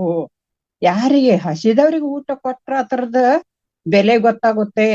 ಉಂಡವ್ರಿಗೆ ಊಟ ಮಾಡು ಅಂದ್ರೆ ಏನಾದ್ರೂ ಊಟ ರುಚಿ ಹತ್ತುತ್ತದೆಯೇ? ಇಲ್ಲ. ಹಾಗಾದ್ರೆ ಯಾರಿಗೆ ಕೊಡ್ಬೇಕು? ಅದು ಯಾರು ಜ್ಞಾನ ಬೇಕಂತ ಹಂಬಲಿಕೆ ಇರ್ತಲ್ಲ, ಆ ಹಂಬಲಿಸಿದವರಿಗೆ ನಮಗಾಗುವಂತ ಆನಂದ ಹೀಗೆ, ಧ್ಯಾನದಲ್ಲಿ ಇಷ್ಟೊಂದು ಆನಂದ ಇದೆ, ಹೀಗಿದೆ ಅಂತ ನಾವು ಹೇಳಿದಾಗ ಅದು ರುಚಿ ಹತ್ತುತ್ತದೆ, ಅವ್ರಿಗೂ ಧ್ಯಾನದಲ್ಲಿ ಬರ್ಲಿಕ್ಕೆ ಸಾಧ್ಯ ಆಗುತ್ತದೆ. ಏನೇ ಕೆಲಸ ಮಾಡಿದ್ರು ಸಹಿತ, ನಾವು ಏನೇ ಕೆಲಸ ಮಾಡಿದ್ರು ಸಹಿತ ಅದು ಏನಂತ ತಿಳ್ಕೊಬೇಕು ನಾವು, ಭಗವಂತನ ಸೇವೆ. ಭಗವಂತನ ಸೇವೆ ಅಂತ ಯಾವಾಗ ನಾವು ಭಾವಿಸ್ತೇವೋ, ಯಾವಾಗ ನಾವು ಆ ಅಂತರಂಗದ ಸಾಕ್ಷಿಯಾಗಿ ಬದುಕ್ತೇವೆಯೋ, ಆಗ ಎಲ್ಲೆಲ್ಲಿಯೂ ಆ ಭಗವಂತನನ್ನೇ ಕಾಣ್ತೀವಿ, ಎಲ್ಲೆಲ್ಲಿಯೂ ಆ ಭಗವಂತನ ತತ್ವಗಳನ್ನೇ ಕಾಣ್ತೀವಿ ನಾವ. ಅದೇ ಮುಕ್ತಿ ಅಂತ ನಾನು ಇಲ್ಲಿ ಸಾರವಾಗಿ ನಾನು ಹೇಳಬಹುದು. ಇನ್ನು ಮುಂದಿನ ಹಬ್ಬ ಯಾವುದು? ಯುಗಾದಿ ಹಬ್ಬ, ಹೌದಾ? ಈಗ ಯುಗಾದಿ ಕಳೆದರೂ ಯುಗಾದಿ ಮರಳಿ ಬರುತ್ತಿದೆ, ಹೊಸ ವರ್ಷಕ್ಕೆ ಹೊಸ ಹರ್ಷ ತೋರುತ್ತಿದೆ. ಪ್ರತಿ ವರ್ಷ ಬರುತ್ತೆ ಯುಗಾದಿ, ಆದ್ರೂ ಸಹಿತ ಅದರಲ್ಲಿಂದ ಏನೋ ಒಂದು ವಿಶೇಷತೆ. ಯಾವುದು ವಿಶೇಷತೆ? ಯಾವುದು ವಿಶೇಷತೆ ಯುಗಾದಿಗೆ? ಎಲ್ಲ ಪ್ರಕೃತಿ ಮಾತೆ ಹಚ್ಚ ಹಸಿರಿನಿಂದ ಚಿಗುರ್ಲಿಕ್ಕೆ ಪ್ರಾರಂಭ ಮಾಡ್ತಾವ, ಪಶು ಪಕ್ಷಿಗಳ ಹೊಸ ಹುಮ್ಮಸ್ಸನ್ನು ತಳೆದಾಗ್ತಾವ. ಆಮೇಲೆ ಮಾವಿನ ಚಿಗುರಿಯಲ್ಲಿ ಆಮೇಲೆ ಮಾವಿನ ಫಲ ಅದರ ಒಂದು ಸ್ವಾದವನ್ನು ಹೀರಲು ಎಲ್ಲೆಲ್ಲಿಂದಲೂ ಬರ್ತಾ ಇದ್ದಾವೆ. ಯಾವ ಪಕ್ಷಿಗಳು? ಕೋಗಿಲೆ ಕೂಹು ಅನ್ನಂತ ನಾದದೊಂದಿಗೆ ಬರ್ತಾ ಇದ್ದಾವೆ. ಇಂಥ ಒಂದು ಹೊಸ ವರ್ಷ ನೋಡ್ರಿದು. ಇಂಥ ಹೊಸ ಯುಗಾದಿಯ ಹಬ್ಬಕ್ಕೆ ಎಲ್ಲವೂ ಲೋಕವೆಲ್ಲವೂ ಸ್ವಾಗತ ಮಾಡ್ತಾ ಇದ್ದಂತೆ ನಮ್ಮ ಮನಸ್ಸು, ನಮ್ಮ ತನು ಮನ ಭಾವಗಳು ಸಹಿತ ಆ ಹೊಸತನವನ್ನು ಆಸ್ವಾದಿಸಲು ತಯಾರಾಗಬೇಕು. ಆದ್ರ ಆ ಹೊಸತನ್ನು ತಯಾರಾಗಬೇಕಾದ್ರೆ ಏನ್ ಮಾಡ್ಬೇಕಂತ ಹೇಳದಿಂದ ಈಗ ನೋಡ್ರಿ, ಹಲವಾರು ಜನ ಈಗ ಎಲ್ಲಿ ಹೋಗ್ತಾ ಇದ್ದಾರೆ? ಎಲ್ಲ ಕಡೆ ಹೋಗ್ತಾ ಇರಬಹುದು. ಶ್ರೀಶೈಲ ಗಿರಿ ಮಲ್ಲೈನ ಕಡೆ ಹೋಗ್ತಾ ಇದ್ದಾರೆ, ಹೌದಾ? ಪಾದಯಾತ್ರೆಗಳ ಮುಖಾಂತರ ಹೋಗ್ತಾ ಇದ್ದಾರ. ನೋಡ್ರಿ, ಈ ಕಡೆ ಅಂತೂ ತುಂಬಾ ಜನ ಹೋಗ್ತಾ ಇದಾರ. ನಿಮ್ ಕಡೆ ಎಲ್ಲ ಕಡೆ ಹೋಗ್ತಿರ್ಬಹುದು. ಶ್ರೀಶೈಲಕ್ಕೆ ಶ್ರೀಗಿರಿಯ ಹೋಗುವಾಗ ಏನ್ ಮಾಡ್ತಾರ? ಈಗ ನೋಡ್ರಿ, ನಮ್ಮ ಅಕ್ಕಮಹಾದೇವಿ ಆಗ್ಲಿ, ಅಲ್ಲಂ ಪ್ರಭುದೇವರಾಗ್ಲಿ, ಹೇಮರೆಡ್ಡಿ ಮಲ್ಲಮ್ಮ ಆಗ್ಲಿ, ಅಥವಾ ಹಲವಾರು ಶರಣಿಯರು ಆ ಶ್ರೀಶೈಲದ ಆ ಮಲ್ಲಿಕಾರ್ಜುನನ ದರ್ಶನವನ್ನು ಅಲ್ಲಿ ಹೋಗಿ ನೋಡೋಕ್ಕಿಂತ ಮೊದಲು ತಾವು ಇದ್ದಲ್ಲಿಗೆನೆ ತಮ್ಮ ಸಾಧನೆಯಿಂದ ಆ ಗಿರಿಯ ಶಿಖರವನ್ನು ಏರಿದರು. ಅದು ಹೇಗೆ ಏರಿದ್ರು, ಏನ್ ಮಾಡಿದ್ರು ಅಂತ ಕೇಳಿದಾಗ ಒಂದ್ ಕಡೆ ಮಹಾದೇವಕ್ಕ ಹೇಳ್ತಾ ನೋಡ್ರಿ, ಯಾಕಂದ್ರೆ ಕದಳಿಯ ಬಣದಲ್ಲಿ ಅವಳು ಐಕ್ಯ ಆದಳು ಅಂತ ನಿಮ್ಗೆಲ್ಲ ಗೊತ್ತಿರ್ದು. ಅಕ್ಕಮಹಾದೇವಿ ಕತೆ ತಾವೆಲ್ಲರೂ ಕೇಳಿದಿರೋದು. ಕದಳಿ ಎಂಬುದು ತನು, ಕದಳಿ ಎಂಬುದು ಮಣ. ತನು ಅಂದ್ರೆ ಶರೀರ, ಕದಳಿ ಎಂಬುದು ತನು, ಕದಳಿ ಎಂಬುದು ಮಣ, ಕದಳಿ ಎಂಬುದು ಭವಘೋರಾರಣ್ಯ. ಆಮೇಲೆ ಕದಳಿ ಎಂಬುದು ವಿಷಯಗಳು, ಕದಳಿ ಎಂಬುದು ಇದನ್ನ ಏನ್ ಮಾಡು ತವೆ ಗೆದ್ದು ಬದುಕಿ ಬಂದು ಕದಳಿಯ ಬಣದಲ್ಲಿ ಭವಹರಣ ಕಂಡೆನು, ಕದಳಿಯ ಬಣದಲ್ಲಿ ಭವಹರಣ ಕಂಡೆನು, ಭವ ಗೆದ್ದು ಬಂದ ಮಗಳೇ ಎಂದು ಕರುಣದಿ ಬಿಗಿ ಎಪ್ಪಿದಡೆ ಚೆನ್ನ ಮಲ್ಲಿಕಾರ್ನ ಹೃದಯ ಕಮಲದಲ್ಲಿ ಅಡಗಿದೆನು. ನಾವು ಎಲ್ಲರ ಹೃದಯ ಕಮಲದಲ್ಲಿ ಅಡಗಬೇಕಿರೋದು. ಯಾವ ಹೃದಯ? ಯಾರ ಹೃದಯ ಕಮಲದಲ್ರಿ? ನಮ್ಮ ಶರೀರ ಅನ್ನೋಂತ ಒಂದು ಕದಳಿ ಬಣ ಐತರದು. ಕದಳಿ ಅಂದ್ರೆ ಬಾಳೆ. ಈ ಬಾಳೆಯ ಬಣ ಶರೀರದಲ್ಲಿ ಯಾವ ರೀತಿ ಐತಂತ ಹೇಕಶಿಂದ ಒಂದ್ ಕಡೆ ನಮ್ಮ ಸರ್ಪಭೂಷಣ ಶಿವಗಳು ಹೇಳಿದಾರದು. ಸರ್ಪಭೂಷಣ ಶಿವಗಳು ಎಷ್ಟು ಚೆನ್ನಾಗಿ ಹೇಳಿದಾರ ನೋಡ್ರಿದು. ಶ್ರೀಗಿರಿಯ ಸುಕ್ಷೇತ್ರಕ್ಕೆಂದು ಹೋಗಿ ಯಾತ್ರೆಯ ಮಾಡಿ ಬಂದೆ, ಶ್ರೀಗಿರಿಯ ಶರೀರದೊಳಗುಂಟು. ನೋಡ್ರಿ, ಶ್ರೀಗಿರಿಯ ಸುಕ್ಷೇತ್ರಕ್ಕೆಂದು ಹೋಗಿ ಯಾತ್ರೆಯ ಮಾಡಿ ಬಂದೆ, ಶ್ರೀಗಿರಿಯು ಶರೀರದೊಳಗುಂಟು. ಓಂ ಶ್ರೀ ಗುರು ಸಿದ್ಧ ಯೋಗಿ ಜನರಿಗೆ ಮರ್ಮವು ಬೇರುಂಟು. ಹೊರಗಿನ ಶ್ರೀಶೈಲ ಚೆನ್ನಮಲ್ಲಿಕಾರ್ನ ನೋಡ್ಲಿಕ್ಕೆ ಹೋಗ್ತೇವ್ರಿ ನಾವು, ಆದ್ರೆ ನಮ್ಮ ಶರೀರದಲ್ಲಿ ಹೇಗಿದೆ ಅಂತ ಏಕಶಿಂದ ಎಷ್ಟು ಚೆನ್ನಾಗಿ ಹೇಳ್ತಾರ ನೋಡ್ರಿ. ಶ್ರೀಗಿರಿಯ ಕ್ಷೇತ್ರ ನಮ್ಮೊಳಗೆ ಹೇಗಿದೆ ಅಂತ ಏಕಶಿಂದ ಯಾವ ರೀತಿ ಶಿವ ಅಂದ್ರ ಆ ಮಲ್ಲಿಕಾರ್ನ ಬೇರೆ ಅಲ್ಲ, ನಾವು ಬೇರೆ ಅಲ್ಲ. ಆ ಮಲ್ಲಿಕಾರ್ನ ನಮ್ಮೊಳಗನ ನಾವು ಕಾಣ್ಕೋಬೇಕರದು. ಯಾರು ಸರ್ಪಭೂಷಣರು ಶಿವಗೆ ಹೇಳಿದಾರೆ ಇಲ್ಲಿ, ನಾನು ಹೇಳ್ತಾ ಇಲ್ಲ. ಶಿವ ಬೇರೆ ಅಲ್ಲ, ತಾಣ ಬೇರೆ ಅಲ್ಲ, ಸುಕ್ಷೇತ್ರ ಬೇರೆ ಅಲ್ಲ. ಅಂದ್ರ ಅಲ್ಲಿ ಶ್ರೀಶೈಲಕ್ಕೆ ಹೋಗಿ ಅಂತ 7 ಬೆಟ್ಟವನ್ನ ಏರಿ 7 ಬೆಟ್ಟವನ್ನ ಇಳಿದು ಅಲ್ಲಿ ಹೋಗೋಕ್ಕಿಂತ ನಮ್ಮೊಳಗನ 7 ಬೆಟ್ಟು ಯಾವದಾವ, ಹೇಗೆದಾವ ಅನ್ನೋದ್ರ ಬಗ್ಗೆ ಚರ್ಚೆ ಮಾಡ್ತಾನ ತತ್ವಗಳ ದರ್ಶನ ರೀ ಇಲ್ಲದು. ಆಮೇಲೆ ಪರಮಾತ್ಮನ ವಾಸ ಯಾವುದು, ಅದ ಮಾಡಿಕೊಳ್ಳುವ ದೇಹ ಹೇಗಿರಬೇಕು, ಇದು ಹೇಗಿರಬೇಕು, ಆ ಭಗವಂತನ ಸಾಧನೆ ಯಾವ ರೀತಿ ಮಾಡಿದಾಗ ನಾವು ಅದರೊಂದಿಗೆ ನಾವು ಒಂದಾಗ್ತೀವಿ, ಆ ಮಲ್ಲಯ್ಯನನ್ನ ನಾವು ಕಾಣ್ತೇವೆ, ಆ ಭಗವಂತನ ನಾವು ಕಾಣ್ತೇವೆ ಅಂತ ಹೇಳಿಕೆಯಿಂದ ಇಲ್ಲಿ ಬಹಳ ಸುಂದರವಾಗಿ ಹೇಳಿದಾರ. ಹೆಂಗಂತ ಕೇಳಿದ್ರ 6 ಬೆಟ್ಟವ ದಾಟಿ ನೋಡ್ರಿ, 6 ಬೆಟ್ಟವ ದಾಟಿ ನಡೆದು 3 ಕೊಳ್ಳದ ಮೂಲ ಕಿಳಿದು, 6 ಬೆಟ್ಟವ ದಾಟಿ ನಡೆದು 3 ಕೊಳ್ಳದ ಮೂಲ ಕಿಳಿದು ಏರಿದೆನು ಕೈಲಾಸ ದ್ವಾರವ, ಏರಿದೆನು ಕೈಲಾಸ ದ್ವಾರವ ಓಂ ಶ್ರೀ ಗುರು ಸಿದ್ಧ ಸಾರಿ ಒಡಗಲ ಗುಡಿಯ ಕಂಡೇನು, ಸಾರಿ ಒಡಗಲ ಗುಡಿಯ ಕಂಡೇನು. 6 ಬೆಟ್ಟವ ದಾಟಿ ಅಂದ್ರೆ ಏನ್ರಿ? 6 ಬೆಟ್ಟ ಯಾವುದು? ಶ್ರೀಶೈಲಕ್ಕೆಲ್ಲರೂ ತಾವ್ ಹೋಗಿದ್ದೀರಾ? ಹೋಗಿರ್ಬೋದು ತಾವೆಲ್ಲರೂ. ಶ್ರೀಶೈಲ ಮಲ್ಲಿಕಾರ್ಜುನ ನೋಡಿರ್ಬೋದು ನೀವೆಲ್ಲ. ಅಲ್ಲಿ 6 ಬೆಟ್ಟವನ್ನ ದಾಟಬೇಕಾಗ್ತಿದ್ರ. ಅದು ಪಾದಯಾತ್ರೆ ಮಾಡಿದವ್ರಿಗೆ ಸ್ವಲ್ಪ ಹೆಚ್ಚಿಗೆ ಅನುಭವ ಆಗ್ತದ್ರದು. 6 ಬೆಟ್ಟವ ದಾಟಿ ಅಂದ್ರ ಮೂಲಾಧಾರದಿಂದ ಬೆಟ್ಟವನ್ನು ದಾಟೋದು ನೋಡ್ರಿ. ಮೂಲಾಧಾರದಿಂದ ಆ ಚೈತನ್ಯವನ್ನು, ಮೂಲಾಧಾರದಲ್ಲಿ ಅಡಗಿರುವಂತ ಒಂದು ಚೈತನ್ಯ ಏನೈತಲ್ರದು, ಆ ಮೂಲಾಧಾರದ ಚೈತನ್ಯದೊಂದಿಗೆ ಸ್ವಾಧಿಷ್ಠಾನ ಚಕ್ರವನ್ನು ಬಲಪಡಿಸಿಕೊಳ್ಳಬೇಕು. ಅಲ್ಲಿಂದ ಮಣಿಪೂರಕ, ಆಮೇಲೆ ಅನಾಹತ, ಆಮೇಲೆ ವಿಶುದ್ಧಿ, ಆಮೇಲೆ ಆಜ್ಞಾಚಕ್ರ. ಎಷ್ಟಾದ್ರು ಇದು ಈ 6 ಬೆಟ್ಟವ ದಾಟಿ ಆಮೇಲೆ 3 ಹೇಳಿದ 3 ಕೊಳ್ಳವ ಮೂಲ ಕಿಡಿದು, ಯಾವಾಗ ಇದು 6 ಮೇಲಕ್ಕೆ ಏರ್ಸ್ತೇವೋ 3 ಕೊಳ್ಳ, ಇದ್ಯಾವುದು? ಸಹಸ್ರಾರ ಚಕ್ರ, ಶಿಖಾ ಚಕ್ರ, ಆಮೇಲೆ ಪಶ್ಚಿಮ ಚಕ್ರ. ಎಷ್ಟು ಸುಂದರವಾಗಿ ಹೇಳಿದಾರ ನೋಡ್ರಿದು. 6 ಬೆಟ್ಟವ ದಾಟಿ ಮೂಲಾಧಾರದಿಂದ ಸ್ವಾಧಿಷ್ಠಾನ, ಮಣಿಪೂರಕ, ಅನಾಹತ, ವಿಶುದ್ಧಿ, ಆಜ್ಞಾಚಕ್ರಕ್ಕೆ ಬಂದ ಮುಂದೆ ನಡೆದ 3 ಕೊಳ್ಳವ ಅಂದ್ರ ಮೂಲ ಕಿಳಿದು. ಇವು ಮೂಲ ಕಿಳಿದು ಈ ಪೂರ್ಣ ಮೂಲವನ್ನು ಹಿಡಿದುಕೊಂಡ ಕೃಷ್ಣ ಅಲ್ಲಿ ಏನ್ ಮಾಡ್ಬೇಕು, ಅದು ಇಳಿದು ಏರಿದರೆ ಅಲ್ಲಿ ಏನ್ ಕಾಣ್ತದ? ಕೈಲಾಸ ದ್ವಾರವ ಕಾಣ್ತದ. ಅಲ್ಲಿ ಹೋದಾಗ ನೀವು ನೋಡಿರ್ಬೋದು ಕೈಲಾಸ ದ್ವಾರ ಅಂತ ಹೇಳಿ ಕೃಷ್ಣ ತೋರಿಸ್ತಾರ. ಎಲ್ಲಾರು ನೋಡೋವ್ರಿಗೆ ಅದು ಕೈಲಾಸ ದ್ವಾರವ ಬಾಗಿಲು. ಅಲ್ಲಿ ಏನ್ ಮಾಡ್ತಾರ? 6 ಚಕ್ರಗಳ ಸಾಧನೆ ಮಾಡ್ಬೇಕ್ರಿ. ಅಲ್ಲಿ ಸಾಧನೆ ಮಾಡಿದಾಗ ಆ ಮೂಲ ತಿಳಿದು ಅದು ಇಳಿದಾಗ ಅದರ ಮೂಲ ತಿಳಿದು ಇಳಿಬೇಕ್ರದು. ಬರೇ ನಾವು ಏರ್ತಾ ಇದೀವಿ ಅಂತ ಹಂಗಲ್ಲ. ಆ 6ದರ ಮೂಲವ ತಿಳಿದು 3ನ್ನ ದಾಟಿ ಅದು ಸಹಜವಾಗಿ ನೋಡ್ರಿ. ಯಾವಾಗ ನಾವು ಇಲ್ಲಿ ಆಜ್ಞಾಚಕ್ರಕ್ಕೆ ಹೋಗ್ತೇವೋ ಇದು ಬಹಳ ದೂರ ಇಲ್ಲ, ಸಹಜವಾಗಿ ಅದನ್ನ ನಾವು ಕಂಡ ಬಿಡ್ತೇವ್ರಿ. ನಾವು ಅದು 3ನ್ನು ಸಹಜವಾಗಿ ಕೈಗೂಡ್ತಾವ. ಅದಕ್ಕಾಗಿ ಸಾರಿ ಬಡಗಲ ಅಂದ್ರ ಸಾರಿ ಬಡಗಲ ಗುಡಿಯ ಕಂಡೇನು, ಅದು ಉತ್ತರ ಮಾರ್ಗ. ಅಂದ್ರೆ ಇದು ಪಶ್ಚಿಮ ಚಕ್ರ ಏನೈತಲ್ಲಿ ಅದು ಉತ್ತರ ಮಾರ್ಗ ಅಂತ ಹೇಳ್ಬೋದು. ಸ್ವಲ್ಪ ತಿಳ್ಕೊಳ್ಳೋ ಕಷ್ಟ ಆಗ್ತದೆ, ಅದು ಪ್ರಯತ್ನ ಮಾಡ್ತೇನೆ ಹೇಳಲಿಕ್ಕೆ. ಕಾರಣ ಮೂಡಣ, ಪಡವಣ, ತೆಂಗಣ, ಬಡಗಣ ಅಂತ 4 ದಿಕ್ಕುಗಳು ಗೊತ್ತಿರ್ಬೋದು ತಮಗೆಲ್ಲ. ಮೊದ್ಲೇ ನಾವೆಲ್ಲ ಚಿಕ್ಕವರಿರ್ಬೇಕಾದ್ರೆ ಹೇಳ್ತಿದ್ರು. ಈಗೆಲ್ಲ ಹೇಳ್ತಾರ ಆಗ್ನೇಯ, ನೈಋತ್ಯ, ವಾಯವ್ಯ, ಈಶಾನ್ಯ ಅಂತ ಹೇಳ್ತಾರದು. ಆವಾಗ ಏನ್ ಮಾಡ್ತಿದ್ರು? ಮೂಡಣ, ಪಡುವಣ, ತೆಂಕಣ, ಬಡಗಣ ಈ ದಿಕ್ಕುಗಳ ಇದು ಏನೈತಲ್ರ ಆ ಉತ್ತರ ಮಾರ್ಗನ ಈ ಶರೀರಕ್ಕ ಯೋಗ ಮಾರ್ಗ ಅಂತ ಹೇಳಿ ಇದು ಯೋಗಗಳಿಂದ ಅರ್ಥ ಆಗ್ತಿರತ್ತಷ್ಟು. ಅದಕ್ಕಾಗಿ ಉತ್ತರ ಬಗೆದ ಮೇಲೆ ಮೇಘ ವರ್ಷ ಕರೆಯಲು, ಅದು ಉತ್ತರ ಏನಾಗ್ಬಿಡ್ತದ ಬಗೆಯಲು ಮೇಘ ವರ್ಷ. ಯಾವ ಆನಂದದ ಮೇಘ, ಮೇಘ ಅಂದ್ರೆ ಮಳೆ, ಅದು ವರ್ಷ ಕರೆಯಲು ಆ ಪ್ರದೇಶದಲ್ಲಿ ಬಡವಾಯಿತು. ಕಾರಣ ಅಲ್ಲಿರುವಂತ ಮೃಗಗಳೆಲ್ಲವೂ ಸತ್ತವು. ಅಲ್ಲೇನ್ ಇರ್ತಾವಲ್ಲ ಈ ಚಕ್ರಕ್ಕೆ ಹೋಗೋಣ. ಮೃಗ ಅಂದ್ರೆ ಯಾವ್ರಿದು?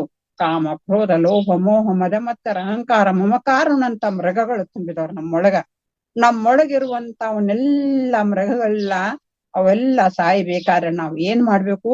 ಸಾಧನೆಗಳ ಮುಖಾಂತರ ಚಕ್ರಗಳನ್ನ ಏರಿಕೆಸಿಂದ ನಾವು ತುಟ್ಟ ತುದಿಗೆ ಏರಿದಾಗ ಮಾತ್ರ ಸಾಧ್ಯ ಆಗ್ತದೆ. ಅದು ಗುರುವಿನ ಉಪದೇಶವಾಗಲು ಆ ಪ್ರದೇಶವು ಬಡವಾಯಿತು. ಯಾವಾಗ ಗುರುವಿನ ಮುಖಾಂತರ ಅದು ನಮಗೆ ಕೈಗೂಡ್ತದೋ, ಸಾಧನೆ ಆಗ್ತದೋ, ಉಪದೇಶ ಆಗ್ತದೋ, ಆವಾಗ ಆಶೆ ಆಮಿಷಗಳೆಲ್ಲ ಸತ್ತವು. ಆಶೆ ಆಮಿಷಗಳೆಲ್ಲ ಸತ್ತ ನಂತರ ರುದ್ರ ಭೂಮಿ ಎಂಬ ಈ ಶರೀರದಲ್ಲಿ ಯಾವಾಗ ಆಮಿಷಗಳು ಸಾಯ್ತಾವೋ ಆವಾಗ ಈ ಶರೀರ ಏನಾಗ್ತದ, ರುದ್ರ ಭೂಮಿ ಆಗ್ತದ. ಆ ರುದ್ರ ಭೂಮಿ ಎಂಬ ಈ ಶರೀರದಲ್ಲಿ ಗುಹೇಶ್ವರನೆಂಬವನು ಮಾತ್ರ ಉಳಿತಾನೆ. ಗುಹೇಶ್ವರ ಅಂದ್ರ ಆ ಭಗವಂತ, ಆ ಪರಮಾತ್ಮ ಮಾತ್ರ ಉಳಿತಾನ. ಅಲ್ಲಿ ಅಂತರಂಗದಲ್ಲಿ ಸಾಧಿಸುವೆನು.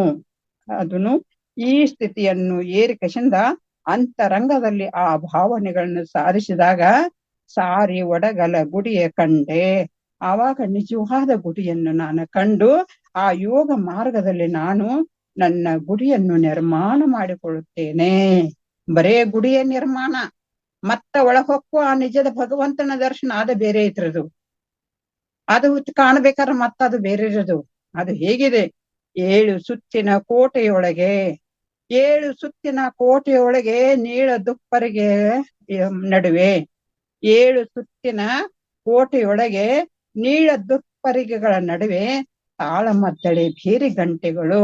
ಓಹೋ, ತಾಳಮದ್ದಳೆ ಭೇರಿ ಗಂಟೆಗಳು ಓಂ ಗುರು ಸಿದ್ಧ ವೇಳೆ ವೇಳೆಗೆ ತಾವೇ ನುಡಿದಾವು, ವೇಳೆ ವೇಳೆಗೆ ತಾವೇ ನುಡಿದಾವು. ಬಹಳ ಆನಂದ ಆಗ್ತದ್ರಿ ಈ ಸ್ಥಿತಿಗೆ ಹೋಗೋರಿಗೆ ಗೊತ್ತಿರೋದು. ಹೇಗಂತ ಕೇಳಿದ್ರ 7 ಸುತ್ತಿನ ಕೋಟೆ ವಿಜ್ಞಾನಿಗಳು ಸಹಿತ ಕಂಡು ಹಿಡ್ದಾರ ನೋಡ್ರಿ.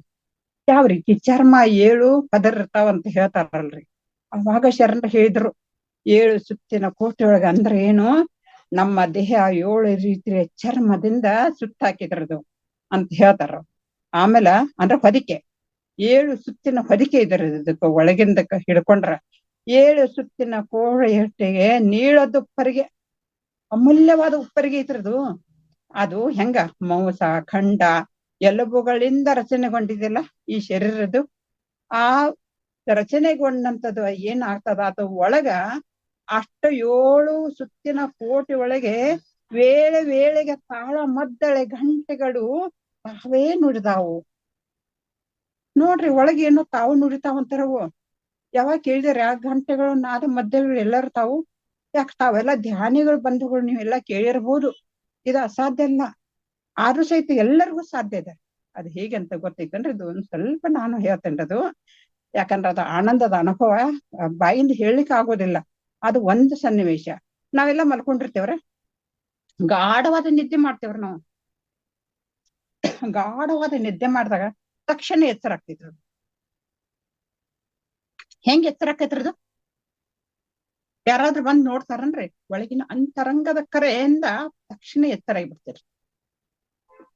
ಹೊಲಿ ಇನ್ನೊಂದು ಉದಾಹರಣೆ ಇರೋದು, ಹೊಟ್ಟೆ ಹಸಿವಾಗ್ತೈತ್ರದು. ಹೊಟ್ಟೆ ಹಸಿವಾದಾಗ ಏನಾಗ್ತೈತ್ರದು? ಹೆಂಗ ಆಗ್ತೈತ್ರದು?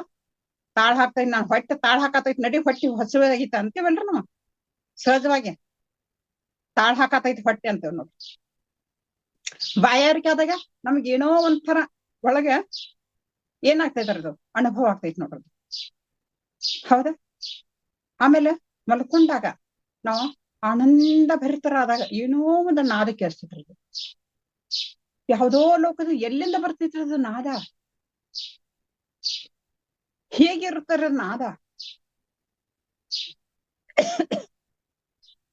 ಅನೇಕ ಶಬ್ದಗಳು ಬರ್ತಾವ ನೋಡ್ರಿ ನಮ್ಗೆ. ಅನುಭವಿಸೋಣ. ಈ ಕುಂತಾಗನ ಸುಮ್ಮನೆ ಕೊಂಡ್ರಿ ನೀವು, ಕುಂತಾಗ ಏನೇನೋ ಆತ ಇತ್ತ ವಿಚಾರಗಳು ಇಲ್ಲದಾಗ ಅದು ಏನಾಗ್ತದ, ಅಂತರಂಗದಲ್ಲಿ ಉಂಟಾಗುವಂತ ಶಬ್ದಗಳನ್ನಾದ ಹೊರಹೊಮ್ಮುತ್ತವೆ. ಅದಕ್ಕಿಂತ ಮೀರಿ ನಾವು ಹೋಗ್ಬೇಕ್ರದು. ಬರೀ ನಾದದ ಕಡೆ ಮಾತ್ರ ಗಮನ ಕೊಡೋದಿಲ್ರಿ, ಅದಕ್ಕಿಂತ ಮತ್ತೆ ಮುಂದೆ ಹೋಗ್ಬೇಕ್ರಿ ನಾವು. ಆ ಶಬ್ದಗಳ ಕಡೆ ಮಾತ್ರ ನಾವು ಗಮನ ಕೊಟ್ಟು ಹಾಗೆ ಆತು ಹೀಗಾತು ಇಲ್ಲ ಆ ದೇಹದೊಳಗೆ ವ್ಯಾಳೆಗೆ ಜಾಗೃತವಾಗ್ತಾವ ನೋಡ್ರಿ. ಯಾವ ಸಮಯದಲ್ಲಿ ಆ ವ್ಯಾಳೆಗೆ ಜಾಗೃತವಾಗಿ ಶಬ್ದ ನುಡಿಸುತ್ತವೆ ಗೊತ್ತಿಲ್ಲದೆ, ನಮಗೆ ಗೊತ್ತಿಲ್ಲದ ಅನುಭವ ಅನುಭವಿಸಿ ಆನಂದಿಸ್ತೇವೆ. ನಮ್ಗ್ ಗೊತ್ತಿಲ್ಲದ ಆನಂದ ಆಗ್ತೈತ್ರದು. ನಮಗ ಗೊತ್ತಾಗೋದಲ್ರದು. ಅದ ಆನಂದ ಹೇಗೆ ಅಂತ ನಮಗ್ ಗೊತ್ತಾಗೋದಲ್ರದು. ಅಷ್ಟೊಂದು ಮನುಷ್ಯ ಒಂಥರ ಏನೋ ಯಾವ್ದೋ ಲೋಕಕ್ಕೆ ಹೋಗಿದ್ದು ಅಂತೇವ್ ನೋಡ್ರಿ ನಾವು. ಎಲ್ಲೋ ಹೋದು ಅಂತೇವ್ರಿ ನಾವು. ಹೌದಾ? ಅಂತ 9 9 ಬಾಗಿಲುಗಳು ಎದುರು ಇಂಬಾದ ಬೀದಿಗಳು 4. ನೋಡ್ರಿ 9 ಬಾಗಿಲದಾವಲ್ರಿ ಈ ಶರೀರಕ್ಕ. 9 ಬಾಗಿಲದಾರು ಇಂಬಾದ ಬೀದಿಗಳು 4. ತುಂಬಿ ಸೂಸುವ ಕೊಳಗಳು 7 ತುಂಬಿ ಸೂಸುವ ಕೊಳಗಳು ಅಂದ್ರೆ ಸದಾ ಕಾಲ ರಸದಿಂದ ನೀರಿಂದ ತುಂಬಿರುವಂತ ಕೊಳಗಳು 7. ಓಂ ಶ್ರೀ ಗುರು ಸಿದ್ಧ ಸ್ತಂಭವೆರಡು ಶಿಖರವನ್ನುಂಟು. ಓಹೋ, ಎಷ್ಟ ಆನಂದ ಆಗ್ತದ ನೋಡು. 9 ಬಾಗಿಲು ಯಾವ್ದಾವ ಗೊತ್ತಿರ್ತ? 1 2 3 4 5 6 7 ಇದು, ಆಮೇಲೆ ಕೆಳಗಿನ 3 9 ಅದ ನೋಡ್ರಿ. ಶರೀರಕ್ಕೆ 9 ನವದ್ವಾರ ಅಂತ ಹೇಳ್ತೇವ್ರಿ ನಾವ. ಹಂಗ ದೇಹಕ್ಕೆ 9 ಬಾಗಿಲು, 2 ಕಿವಿ, 2 ಕಣ್ಣು, ಆಮೇಲೆ ಮೂಗೊಂದು, ನಾಭಿ, ಆಮೇಲೆ ಮಲ ಮೂತ್ರ ದ್ವಾರಗಳು, ಹೀಗೆ 9. ಆಮೇಲೆ 9 ಬಾಗಿಲದಾರು ಲಿಂಬಾದ ಬೀದಿಗಳು 4. 4 ಬೀದಿಗಳದಾವ ನೋಡ್ರಿ. ಬೀದಿಗಳ ಈ ಶರೀರಕ್ಕೆ ಯಾವ ಅಂತ ಗೊತ್ತೇನ್ರಿ ನಿಮ್ಗೆ? ಯಾವಂತ ಕೇಳಿದ್ರ ಇದಕ್ಕೂ ಬಾಗ್ಲಿಲ್ರಿ. ಬಾಗ್ಲ ಅದಾವನ್ರಿ ಅದಕ್ರಿ. ಆಮೇಲೆ ಕಿವಿಗಳಿಗೂ ಬಾಗ್ಲಿಲ್ಲ. ಮುಚ್ಚಂದ್ರ ಮುಚ್ಚಾಕ್ ಸಾಧ್ಯ ಐತೇನ್ರಿ ಅದು? ಕಣ್ಣು ಮುಚ್ಚಬಹುದು, ಬಾಯಿ ಮುಚ್ಚಬಹುದು, ಕೆಳಗಿನ ಎಲ್ಲಾ ದ್ವಾರಗಳು ಮುಚ್ಚಬಹುದು. ಆದ್ರ ಇವು 4 1 2 3 4 ಈ ದ್ವಾರಗಳು ಇದು ಏನರ್ಥ? ತುಂಬಿ ಸೋಸುವ ಕೊಳಗಳು 7. ಕೊಳಗಳು 7 ಅಂದ್ರೆ ಯಾವ ಅಂತ ಕೇಳಿದ್ರ 2 ಕಣ್ಣಿನಲ್ಲಿ ನೀರಿನಿಂದ ರಸಗಳಿಂದ ತುಂಬಿರ್ತಾವ. ಆಮೇಲೆ ಬಾಯಿಯ ರಸದಿಂದ ತುಂಬಿರ್ತಾವ, ಹೌದಾ? ಆಮೇಲೆ ಕೆಳಗಿನೂ ಸಹಿತ ರಸದಿಂದ ಕೊಳಗಳು ಯಾವ ರೀತಿ ತುಂಬಿರ್ತಾವಲ್ರಿ ಅದೇ ರೀತಿ ತುಂಬಿರ್ತಾವ. ಓಂ ಶ್ರೀ ಗುರು ಸಿದ್ಧ ಸ್ತಂಭಗಳು 2 ಅಂದ್ರೆ 2 ಕಾಲುಗಳು ಸ್ತಂಭಗಳಿದ್ದಂತೆ. ಆಮೇಲೆ ಇದೇನು ಶಿಖರ ಒಂದುಂಟು. ನಮ್ಮ ಶರೀರದ ಶಿಖರ ಇದು ತಲೆ. ಇಂಥ ಒಂದ ಅನುಭವದ ಅಮೃತವನ್ನ ಎಷ್ಟು ಹೇಳಿದ್ರು ಕಡಿಮೆ. ಸಮಯ ಎಷ್ಟಾತರದ? ಇನ್ನು ಹೇಳ್ಬಹುದನ್ರಿ? ಇನ್ನೂ ಐತ್ರಿ ಬಹಳ. ಇನ್ನೊಂದು ತಗೋಬೇಕಂತ ವಿಚಾರ ಐತರ್ದು ಮೇಡಮ್. ಎಸ್ ಮ್ಯಾಮ್, ತುಂಬಾನೇ ಅದ್ಭುತವಾಗಿ ತಿಳಿಸ್ಕೊಡ್ತಾ ಇದ್ರಿ. ತುಂಬಾ ಚೆನ್ನಾಗಿ ಬರ್ತಾ ಐತಿ. ಬಟ್ ಇನ್ನೊಂದ್ 2-3 ನಿಮಿಷ ತಗೊಳ್ಳಿ ಮಾ, ಏನ್ ತೊಂದ್ರೆ ಇಲ್ಲ. ಇನ್ನು ತಗೊಳ್ರಿ. ಓಕೆ ರೀ. ಇನ್ನೊಂದ್ 2 ನಿಮಿಷ ಮ್ಯಾಮ್. ಇನ್ನು ಅಂದ್ರೆ ಇನ್ನು ಮುಂದಿನ ತಿಂಗಳು ಒಂದ್ ಆಗುತ್ತೆ ನೋಡ್ರಿ. ಇನ್ನು ಖಂಡಿತ ನೆಕ್ಸ್ಟ್ ಮತ್ತೆ ಅವಕಾಶ ಇದೆ ಅಮ್ಮ ಇದಕ್ಕೆ. ಯಾಕಂದ್ರೆ ತುಂಬಾನೇ ಇದೆ ಇದು ಅಂತ ಹೇಳಿದ್ರಿ ನೀವು. ಹಂಗಾಗಿ ಒಂದಕ್ಕೆ ಕಂಪ್ಲೀಟ್ ಮುಗ್ಸಕ್ ಆಗಲ್ಲ ಅಂತ ಹೇಳಿದ್ರಿ. ಹಾಗಾಗಿ ನೆಕ್ಸ್ಟ್ ಬೇಕಾದ್ರೆ ಮತ್ತೆ ಖಂಡಿತ ನಿಮ್ಗೆ ಅವಕಾಶ ಇದೆ ಅಮ್ಮ ಅದಕ್ಕೆ. ಓಕೆ. ಅದ 9 ಬಾಗಿಲದರು ಇಂಬಾದ ಬೀದಿಗಳು 4 ಅಂತ ಇನ್ನೊಂದ್ ಸ್ವಲ್ಪ ಅದ್ರ ಬಗ್ಗೆ ವಿವರಣೆ ಮಾಡ್ತೇನ್ರಿ. ಅದು ಯಾವ ರೀತಿ ಇದೆ ಅಂತ ಕೇಳಿದ್ರ 9 ಬಾಗಿಲುಗಳು ಅಂದ್ರೆ ದೇಹಕ್ಕೆ 9 ಬಾಗಿಲು, 2 ಕಿವಿ, 2 ಕಣ್ಣು, ಆಮೇಲೆ ಮೂಗು 1, ಬಾಯಿ 1, ನಾಭಿ, ಮಲ ಮೂತ್ರಗಳು 1, ಈ ರೀತಿ 9 ಬಾಗಿಲಿಗೆ. ಆಮೇಲೆ ಇನ್ನೊಂದು ಏನ್ ಹೇಳಿದಾರ?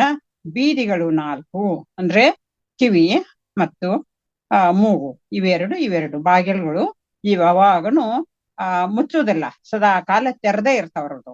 ಇವು 4. ಆಮೇಲೆ ಉಳಿದವು ಎಲ್ಲ ಮುಚ್ಚತಾವ. ಅವು ಯಾವ ಅಂತ ಕೇಳಿದ್ರೆ 7 ಬಾಗಿಲುಗಳು ರಸವು ತಾನಾಗಿ ನೋಡು. ಮೂಗಿನಿಂದ ರಸ ತಾನಾಗೇನ ಬರ್ತದ, ಕಣ್ಣೀರು ತಾನಾಗೇನ ಬರ್ತದ. ಅದು ಕೆಳಗಿನ ಮಲ ಮೂತ್ರಗಳು ಸಹಿತ ತಾನಾಗೇನ ಬರ್ತಾವ. ಈ ರೀತಿ ಯಾವಾಗ್ಲೂ ಹರಿತಿರ್ತಾವ. ಅದ್ಯಾವು? ಕಣ್ಣು, ಮೂಗು, ಬಾಯಿ, ಮಲ ಮೂತ್ರ. ಕಾಲುಗಳು 2 ಅಂತ ಕೇಳಿದ್ರ ಅವು 2 ಸ್ತಂಭ. ಉಳ್ಳವರು ಶಿವಾಲಯ ಮಾಡುವರಯ್ಯ, ನಾನೇನು ಮಾಡಲಿ ಬಡವನಯ್ಯ, ಎನ್ನ ಕಾಲೇ ಕಂಬ ಶಿರವೇ ಎನ್ನ ಬಣ್ಣ ಕಳಸವಯ್ಯ. ಸ್ಥಾವರ ಕಳುಂಟು ಜಂಗಮ ಕಳಿವಿಲ್ಲ, ಕೂಡಲ ಸಂಗಮ ದೇವ ಅಂತ ಹೇಳಿ ಸಂಬಂಧ ಕಡೆ ಹೇಳ್ತಾರ. ಅದಕ್ಕಾಗಿ ನಮ್ಮ ದೇಹ ಅನ್ನುವಂತ ದೇವಾಲಯ ಗುಡಿಯ ನೋಡಿರಣ್ಣ, ದೇಹದ ಗುಡಿಯ ನೋಡಿರಣ್ಣ ಅಂತ ಹೇಳಕಸಿಂದ ಆ ಯಾವ ತತ್ವಗಳ ಪದಗಳಲ್ಲಿ ನಾವು ನೋಡ್ತಾ ಇದ್ದೇವೆ. ಅದೇ ಪ್ರಕಾರ ನಾವು ಮುಂದೆ ಬರೆದಾಗ ಪಾತಾಳ ಗಂಗೆಯಲ್ಲಿ ಮಿಂದು. ಯಾರಾದ್ರೂ ಹೋದಾಗ ಪಾತಾಳ ಗಂಗೆಗೆ ಹೋದ್ರಿ ನೀವೆಲ್ಲ?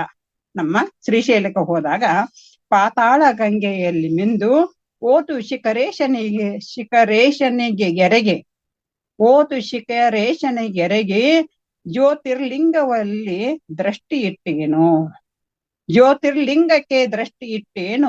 ಓಂ ಶ್ರೀ ಗುರು ಸಿದ್ಧ ಜ್ಯೋತಿರ್ಲಿಂಗವು ಕರದಿ ಕಾಣಿಸಿತು, ಜ್ಯೋತಿರ್ಲಿಂಗವು ಕರದಿ ಕಾಣಿಸಿತು.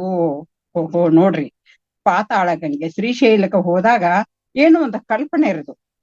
ಹೆಂಗಂದ್ರ ಕೇಳ್ರ, ಆ ಯಾವ ಹಲವಾರು ಮೆಟ್ಟಲುಗಳು ಅದಾವ್ ನೋಡ್ರಿ. ಆ ಮೆಟ್ಟಿಲುಗಳನ್ನ ಇಳಿದು ಆ ಪಾತಾಳ ಗಂಗೆಯಲ್ಲಿ ಸ್ನಾನವನ್ನ ಮಾಡಿ ಆ ಮೇಲೆ ಕೇರಿಕೆಸಿಂದ ಆ ಯಾವ ಆ ಮಲ್ಲಯ್ಯನ ದರ್ಶನ ತೆಗೆದುಕೊಂಡಾಗ ನಮಗ ನಿಜವಾದ ಒಂದು ಮುಕ್ತಿ ಸಿಗ್ತದ, ನಿಜವಾದ ನಮ್ಮ ಭಕ್ತಿ ಬರ್ತದ ಅಂತ ಕೇಸಿಂದ ಏನೋ ಮೊದ್ಲಿಂದನು ಇದೊಂದು ಬಂದ ಪದ್ಧತಿ ಇರ್ತದೆ. ಮೊದ್ಲಿಂದ ಬಂದ ಪದ್ಧತಿ ಅಂದ ಕೂಡಲೇ ಅಲ್ಲಿ ಏನಾಗ್ತೈತೆ ಅಂತ ಕೇಳಿದ್ರೆ, ಶ್ರೀಶೈಲದಲ್ಲಿ ಇಂಥ ಒಂದ ಆ ಜ್ಯೋತಿರ್ಲಿಂಗ ಕಾಣಬೇಕು ಅನ್ನುವಂತ ವಾಡಿಕೆ ಇದೊಂದು. ಆದ್ರ ಅಂತರಂಗದಲ್ಲಿ ಪಾತಾಳ ಗಂಗೆ ಯಾವ್ದ್ರದ್ದು? ನಾವು ಶ್ರೀಶೈಲ ಹೊರಗಿನ ಪಾತಾಳ ಗಂಗೆ ಎಲ್ಲ ನಾವು ಕಂಡವ್ರು ನಾವು, ಹೌದಾ? ಹಾಗಾದ್ರ ಅಂತರಂಗದಲ್ಲಿ ಪಾತಾಳ ಗಂಗೆ ಯಾವುದಂತ ಕೇಳಿದ್ರ ಮೂಲಾಧಾರ ಚಕ್ರ. ನೋಡ್ರಿ, ಆ ಪಾತಾಳ ಗಂಗೆ ಹೋಗಿ ಮಿಳಿಯಬೇಕು ಅಂತ ಹೇಳಿದ್ರು, ಆದ್ರೆ ನಾವು ನಿಜವಾದ ಮೂಲಾಧಾರದಲ್ಲಿರುವಂತ ಅಲ್ಲಿ ಚಕ್ರದಲ್ಲಿರುವಂತ ತೇಜಸ್ ಐತ್ರಲ್ಲಿ, ಎಂಥ ತೇಜಸ್ ಇರ್ಬೋದ್ರದು. ಕೆಲವೊಬ್ರು ಅಂತಾರ ಏನೈತ್ರಿ ಅಲ್ಲ ಮೂಲಾಧಾರ ಚಕ್ರದಲ್ಲಿ ಅಂತಾರ, ಆದ್ರ ಅದರ ಅನುಭವ ಬಹಳ ಬಹಳ ಬಹಳ. ಯಾರ ಒಂದು ಮೂಲಾಧಾರ ಚಕ್ರವನ್ನ ಜಯಿಸಿದಾರೋ ಅವರು ಸಹಜವಾಗಿ ಮೇಲಿನ ಚಕ್ರಕ್ಕೆ ಏರ್ತಾರ. ಅಲ್ಲಿ ತೇಜಸ್ ಉಂಟುರಿದು ಮೂಲಾಧಾರ ಪದ ಪಾತಾಳ ಗಂಗೆರಿದು. ಆ ಪಾತಾಳ ಮೂಲಾಧಾರ ಚಕ್ರದಲ್ಲಿರುವಂತಹ ಪಾತಾಳ ಗಂಗೆಯಲ್ಲಿರುವಂತಹ ತೇಜಸ್ಸನ್ನು ಅದನ್ನ ಏನ್ ಮಾಡ್ಬೇಕಂತ ಕೇಳಿದ್ರ, ಅದು ಮಹಾಮಸ್ತಕಕ್ಕೆ ತೆಗೆದುಕೊಂಡು ಬರ್ಬೇಕ್ರದ್ನು. ಮೂಲಾಧಾರ ಚಕ್ರದಲ್ಲಿರುವಂತ ತೇಜಸ್ಸನ್ನು ಮಹಾಮಸ್ತಕ ಸಹಸ್ರಾರು ಚಕ್ರದವರಿಗೆ ತರ್ಬೇಕ್ರದ್ನು. ಹೆಂಗ ತರ್ಬೇಕ್ರದನ್ನ ಕೈಯಿಂದ ತರಕ್ ಸಾಧ್ಯ ಐತೇನ್ರಿ? ಯಾವ ರೀತಿ ತರ್ಬೇಕ್ರದ್ನು? ಆ ತೇಜಸ್ಸನ್ನು ಸ್ವಾಧಿಷ್ಠಾನ ಚಕ್ರಕ್ಕೆ ಏರಿಸಬೇಕ್ರದು. ಸ್ವಾಧಿಷ್ಠಾನ ಚಕ್ರದಿಂದ ಮಣಿಪೂರಕ ಚಕ್ರಕ್ಕೆ ಆ ತೇಜವು ಹೊಡಿಬೇಕ್ರದು. ಆ ಶಕ್ತಿ ನಮ್ಮಲ್ಲಿ ಇಂಬುಗೊಂಡಾಗ ಅನಾಥ ಚಕ್ರದಲ್ಲಿ ಬರ್ತೀವಿ. ಮೂಲಾಧಾರದಲ್ಲಿರುವಂತ ತೇಜಸ್ಸಿನ ಶಕ್ತಿ ಅದು ಅನಾಥ ಚಕ್ರದಿಂದ ಅದು ಏನಾಗುತ್ತದೆ, ವಿಶುದ್ಧಿ ಚಕ್ರಕ್ಕೆ ಬರುತ್ತೆ. ವಿಶುದ್ಧಿ ಚಕ್ರದಿಂದ ಆಜ್ಞಾ ಚಕ್ರಕ್ಕೆ ಬರುತ್ತೆ. ಆಜ್ಞಾ ಚಕ್ರದಿಂದ ಸಹಸ್ರಾರು ಚಕ್ರಕ್ಕೆ ಹೋದಂದ್ರ ಅಲ್ಲಿ ನಾನೇ ನಾನು, ನೀನೇನೆ ನಾನು, ನನ್ನೊಳಗೆ ನೀನು, ನಿನ್ನೊಳಗೆ ನಾನು. ಯಾರೊಳಗೆ ಯಾರು? ನಿಮ್ಮೊಳಗೆ ನಾನದೇನೋ, ನನ್ನೊಳಗೆ ನೀವು ಅದಿರ. ದೇಹದ ಮುಖಾಂತರ ಬೇಕಾಗಿಲ್ರದು, ಕಣ್ಣು ಮೂಗು ಕಿವಿ ಮೂಗು ಬೇಕಾಗಿಲ್ಲ ನಮಗೂ. ಒಳಗ ಅಂತರಂಗದ ಗುಹೆಯೊಳಗ ನಾವು ಹೋಗೋಣ್ರಿ. ಇವಾಗ ಎಷ್ಟೊಂದು ನೋಡ್ರಿ ಅದು ಹೇಗೆ ಬರುತ್ತೆ, ಈ ರೀತಿ ಹೇಗೆ ಬರ್ತದೆ, ಯಾವಾಗ ಆಗುತ್ತೆ? ಯಾವಾಗ ಗುರುವಿನ ಹಸ್ತ ಮಸ್ತಕದ ಮೇಲೆ ಏರುತ್ತೆ. ಅದೇ ನಮ್ಮ ಕಡೆ ದೀಕ್ಷಾ ಅಂತ ಹೇಳ್ತಾರ ನೋಡ್ರಿ. ಹಸ್ತ ಮಸ್ತಕ ಸಂಯೋಗದಿಂದ ನಮ್ಮಲ್ಲಿರುವಂತ ಚಿಚ್ಚಕ್ತಿಯನ್ನು ತೆಗಿಬೇಕ್ರದು ಆ ಗುರುನಾಥರದ್ದು. ಸದ್ಗುರು ಏನ್ ಮಾಡ್ಬೇಕ್ರದು ದೀಕ್ಷಾ ಸಮಯದಲ್ಲಿ? ಹಸ್ತಮ್ಮ ಯಾವಾಗ ನಮ್ಮಲ್ಲಿರುವಂತ ಇಷ್ಟಲಿಂಗವನ್ನು ತೆಗೆದು ನಮ್ಮಲ್ಲೇ ಇರುವಂತ ತೇಜಸ್ಸನ್ನು ಇಷ್ಟಲಿಂಗದಲ್ಲಿ ತುಂಬಿ ಮಸ್ತಕದ ಮೇಲೆ ಯಾವಾಗ ಹಸ್ತವನ್ನು ಇಡ್ತಾರೋ ಆ ತೇಜಸ್ಸು ಸಹಜವಾಗಿ ಅದರಲ್ಲಿ ಪ್ರಕಟಗೊಳ್ತದರದು. ಪ್ರಕಟಗೊಂಡಾಗ ಅದು ಹೆಂಗೆ ಮಾಡ್ತೈತಂತ ಕೇಳಿದ್ರ, ಹಸ್ತ ಮಸ್ತಕ ಸಂಯೋಜನೆಯಿಂದ ಒಳಗೊಂಡಿರುವಂತ ಚಿಚ್ಚಕ್ತಿ ಅದು ಜ್ಞಾನದ ಶಕ್ತಿ ಅದ ಪೂರ್ವವಾಗಿ ಪಡೆದುಕೊಂಡು ಅದೇ ಇಷ್ಟಲಿಂಗಮ್ಮ ಅನ್ನೋಂತ ಒಂದು ಕುರುಹು. ಯಾಕಂದ್ರೆ ಕುರುಹು ಇಲ್ಲದೆ ಅರಿವು ಬರಲಾರದು ಅಂತ ಒಂದ್ ಕಡೆ ಹೇಳ್ತಾರ. ಕುರುಹು ಬೇಕ್ರಿ ನಮಗೆ. ಆ ತೇಜಸ್ಸು ಆ ಬೆಳಕನ್ನು ಕಾಣ್ಲಿಕ್ಕೆ ಆ ಕುರುಹು ಬೇಕು. ಆ ಜ್ಯೋತಿರ್ಲಿಂಗದ ದೃಷ್ಟಿ ಯೋಗ ಮಾಡ್ಬೇಕ್ರಿ. ಅದೇ ತ್ರಾಟಕ ಯೋಗ ಅಂತ ಹೇಳ್ತೇವೆ ನೋಡ್ರಿ ನಾವು. ತ್ರಾಟಕ ಯೋಗ ಕಣ್ಣು ಮುಚ್ಚಿ ನಾವು ನೀವು ಧ್ಯಾನ ಮಾಡ್ತೇವಲ್ರಿ, ಒಳಗಿನ ಅಂತರಂಗದ ಪಯಣದತ್ತ ಹೋಗ್ತೇವಲ್ರಿ. ಅದೆಲ್ದ ನಮ್ಮಲ್ಲಿ ಏನಾಗ್ತದಂತ ಕೇಳ್ರ, ಆ ಯಾವ ತೇಜಸ್ಸನ್ನು ಆ ನಮ್ಮೊಳಗೆ ಇರುವಂತ ಚಿಚ್ಚಕ್ತಿಯನ್ನು ಗುರುವಿನ ಒಂದು ತಪಶಕ್ತಿಯಿಂದ ಅದನ್ನು ತೆಗೆದು ಆ ಮಸ್ತಕದಿಂದ ಹೃದಯ ಸ್ಥಾನಕ್ಕೆ ಹೋಗಿ ಹಲವು ವಚನಗಳು. ಆಮೇಲೆ ಮತ್ತೊಂದ್ಸಲ ಹೇಳ್ತೇನ್ರದು, ಅದನ್ನು ಇಷ್ಟಲಿಂಗದಲ್ಲಿ ನೆಲೆಗೊಳಿಸಿದಾಗ ಅದನ್ನು ಶಿಷ್ಯನ ಹಸ್ತದಲ್ಲಿ ಕೊಟ್ಟಾಗ ಅವಾಗ ಅದು ಏನಾಗುತ್ತೆ ಅಂತ ಕೇಳಿದಾಗ ಆ ದೃಷ್ಟಿಯೋಗ ತ್ರಾಟಕ ಯೋಗವನ್ನು ಮಾಡಿದಾಗ ಅದು ಹಾಲಿನಿಂದಡೆ ಸುಳಿದು ಸೂಸುವ ಗಾಳಿ ನಿಲ್ಲದೆ, ಗಾಳಿ ನಿಂದಡೆ ಮನವು ನಿಲ್ಲದೆ, ಮನವು ನಿಂದಡೆ ಬಿಂದು ನಿಲ್ಲದೆ, ಬಿಂದು ನಿಂದಡ ಕಾಲ ಕರ್ಮಗಳ ಗೆದ್ದು ಮಾಯವಿ ಹೇಳ ಹೆಸರಿಂದ ಎಂತನಯ್ಯ ಬಸವ ಕೇಳಿ ಅಂತ. ಎಂಥ ಸೊಗಸಾದ ಉದಾಹರಣೆ ನೋಡ್ರಿದು. ಹಾಲಿ ನಿಲ್ಲಿಸ್ಬೇಕರ್ದು ನಾವು. ಒಳಗಿನ ಆಲಿಯನ್ನು ನಿಲ್ಲಿಸಿದಾಗ ಸಹಜವಾಗಿ ನಮ್ಮ ಉಸಿರು ತಾನಾಗೆ ನಿಲ್ಲುತ್ತಿರೋದು. ಉಸಿರ ಕಡೆ ಗಮನ ಕೊಡೋಣ. ಈಗ ಒಂದು ಇದು ಮಾಡುದು ಇದು ಬೇರೆ. ಆಲಿ ನಿಂದಡೆ ಸುಳಿದು ಸೂಸುವ ಗಾಳಿ ತಾನಾಗೆ ನಿಲ್ತೈತಿ ನೋಡ್ರಿ. ನಾವು ಉಸಿರಾಡ್ಸಾತೀವಿ ಅನ್ನೋದು ನಮಗ್ ಗೊತ್ತಿರೋದಿಲ್ರದು. ಯಾಕಂದ್ರೆ ಮೀರಿ ಹೋಗಿರ್ತಿರ್ತದು. ಸುಳಿದು ಸೂಸುವ ಗಾಳಿ ನಿಲ್ಲುವುದು. ಗಾಳಿ ನಿಂದ ಕೂಡಲೇ ಮನಸ್ಸು ನಿಂತ ಬಿಡ್ತಿದ್ರ. ಮನಸ್ಸು ನಿಂದಡೆ ಬಿಂದು ನಿಲ್ಲುವುದು. ಬಿಂದು ನಿಂದಡ ಕಾಲ ಕರ್ಮಗಳು. ಈ ಮಾಯೆ ನೋಡ್ರಿ, ಬಿಟ್ಟೆ ಏನಂದ್ರೆ ಬಿಡದಿ ಮಾಯೆ, ಯೋಗಿಗೆ ಯೋಗಿನಿ ಆಗಿತ್ತು ಕಾಯೆ. ನೋಡ್ರಿ, ಈ ಮಾಯೆ ಬಹಳ ಐತನ್ರಿದು. ಎಲ್ಲವನ್ನು ಮೆಟ್ಟಿ ನಿಂತ ಅಂದುಕೊಳ್ಳಿ. ಈಗ ನೋಡ್ರಿ, ಏನು ಹಾವಿನ ಆಟ ಮತ್ತೆ ಏನೇ ಆಟ ಇರ್ತದಲ್ರಿ. ಮಕ್ಕಳ ಆಡ್ತೀವಲ್ರಿ ನಾವ್. ಹೋಗಿ ಮುಟ್ಟಿದ ಅಂದುಕೊಳ್ಳೆ ಮತ್ತೆ ಹಾವಿನ ಬಾಯಲ್ಲಿ ಸಿಕ್ಕಸ ಮತ್ತೆ ಕೆಳಗ್ ಬರ್ತೀವ್ರಿ ನಾವು. ಈ ಮಾಯೆ ಆಟ ಯಾವಾಗ ಮುಂದೆ ಹೆಜ್ಜೆ ಇಡ್ತಾವಲ್ರಿ, ಬಿಟ್ಟಿ ನಡೆದೆ ಬಿಡದಿ ಮಾಯೆ ಯಾವ ರೀತಿ ಕಾಡ್ತೈತಲ್ರಿ, ಹಂಗ ಆ ಮಾಯೆಯನ್ನು ಮೆಟ್ಟಿ ನಿಲ್ಲುವಂತ ಶಕ್ತಿ ಈ ತ್ರಾಟಕ ಯೋಗದಲ್ಲಿ ಐತ್ರಿ. ಆವಾಗ ಮನಸ್ಸು ನಿಲ್ತೈತ್ರಿ. ಮನಸ್ಸನ್ನಂತ ಬಹಳ ಮರ್ಕಟ್ರಿದು. ಮನಸ್ಸನ್ನಂತ ನೋಡ್ರಿ, ಒಂದ್ ಕಡೆ ಹೇಳಿದಾರ ಬಸವಣ್ಣವ್ರು, ಈ ಮನಸ್ಸನ್ನಂತದ ಏನಾಗೈತಿ, ಕೊಂಬೆಯಿಂದ ಕೊಂಬೆಗೆ, ಕೊಂಬೆಯಿಂದ ಕೊಂಬೆಗೆ ಲಂಘಿಸುವುದೆನ್ನ ಮನವು, ನಿಂದಡೆ ನಿಲ್ಲಲೀಯದೆನ್ನ ಮನವು, ಹೊಂದಡೆ ಹೊಂದಲೀಯದೆನ್ನ ಮನವು. ಕೂಡಲ ಸಂಗಮ ದೇವ, ನಿಮ್ಮ ಚರಣ ಕಮಲದಲ್ಲಿ ನನ್ನ ಭ್ರಮರನಾಗಿರ್ಸು, ನನ್ನನ್ನ ಭ್ರಮರನಾಗಿರ್ಸು ಅಂತ ಹೇಳಿದಾರ ಬಸವಣ್ಣವ್ರು. ಇನ್ನೊಂದು ಕಡೆ ಮನಸ್ಸಿನ ಬಗ್ಗೆ ಇನ್ನೊಂದು ಕಡೆ ಬಹಳ ಚೆನ್ನಾಗಿ ಹೇಳಿದಾರ ನೋಡ್ರಿ. ಯಾವ ರೀತಿ ಅಂದನವನ್ನ ಏರಿದ ಸೊಣಗನಂತೆ ಬಿಡದೆ ಮುಂದಿನ ಸ್ವಭಾವನು. ಪಲ್ಲಕ್ಕಿ ಮೇಲೆ ಕುಣಿಸಿದಾರ ಒಂದು ನಾಯಿಯನ್ನ, ಅದಕ್ಕೆಲ್ಲಾ ಶೃಂಗಾರ ಮಾಡಿದಾರ, ಉಚ್ಕೋತ ಬಾರ್ಸೋತ್ ಕರ್ಕೊಂಡ್ ಹೊಂಟಿದಾರ್ರಿ. ಅದ್ರ ಸಹಿತ ಆ ಒಂದು ಸೈಡ್ದಲ್ಲಿ ಒಂದ್ ಏನಾಗಿಬಿಟ್ಟೈತಿ, ಒಂದು ಹೊಲಸನ್ನು ನೋಡಿ ಕೂಡಲೇ ನಾನು ಅಂದನ ಒಂದ ಪಲ್ಲಕ್ಕಿ ಮೇಲೆ ಕುಂತಿದೆ ಅನ್ನೋಂತ ಕಲ್ಪನೆ ಇಲ್ಲದೆ ಜಿಗಿದು ಬಿಡ್ತೈತ. ಅದೇ ಪ್ರಕಾರ ಈ ಮನಸ್ಸು, ನಾವು ನೀವೆಲ್ಲ ಆನಂದದ ಅನುಭವದ ತುದಿಗೆ ಹೋಗಿದ್ದೀರ ನಾವೆಲ್ಲ. ಆದ್ರೂ ಸಹಿತ ಒಂದ್ ಸ್ವಲ್ಪ ಏನಾದ್ರು ಆ ಕಡೆ ಈ ಕಡೆ ನಮ್ಮದು ಹೋತಿಲ್, ಚಂಚಲಾತಿಲ್ರಿ. ಮತ್ತ ಹೇಸಿಗೆಯನ್ನು ಕಂಡತ್ತ ಈ ಮನಸ್ಸನ್ನಂತ ಮಂಗ ಹೋಗಿ ಬಿಡತೈತ್ರ. ಅದಕ್ಕೆ ಇದನ್ನ ಕಟ್ಟಿ ಹಾಕೋಬೇಕೈತ್ರ ನಾವು. ಮಣವೇ ಸರ್ಪ ತನವೇ ಹಳಿಗ, ಹಾವಿನೊಡತನ ಹುದುವಾಳಿತನ ಯಾವಾಗ ಕೊಂದುವುದೆಂದರೆ, ಯಾವಾಗ ತಿಂಬುವುದೆಂದರೆ, ನಿಚ್ಚಕ್ಕೆ ಪೂಜೆ ಬೆಳಡ್ದೆ ಗಾರುಡಿಗೆ ಕೂಡಲ ಸಂಗಮ ದೇವ. ನೋಡ್ರಿ, ಒಂದ ಹಾವಿಗೆ ಹೋಲಿಸಿದಾರ್ರಿ, ಮಂಗನಿಗೆ ಹೋಲಿಸಿದಾರ್ರಿ, ನಾಯಿಗೆ ಹೋಲಿಸಿದಾರ್ರಿ ನಮ್ಮ ಮನಸ್ಸನ್ನ. ಇಂಥ ಮನಸ್ಸನ್ನ ಕಟ್ಟಿ ಹಾಕಬೇಕಾದ್ರೆ ನಾವು ಸಾಧನೆ ಮಾಡ್ಬೇಕ್ರಿ.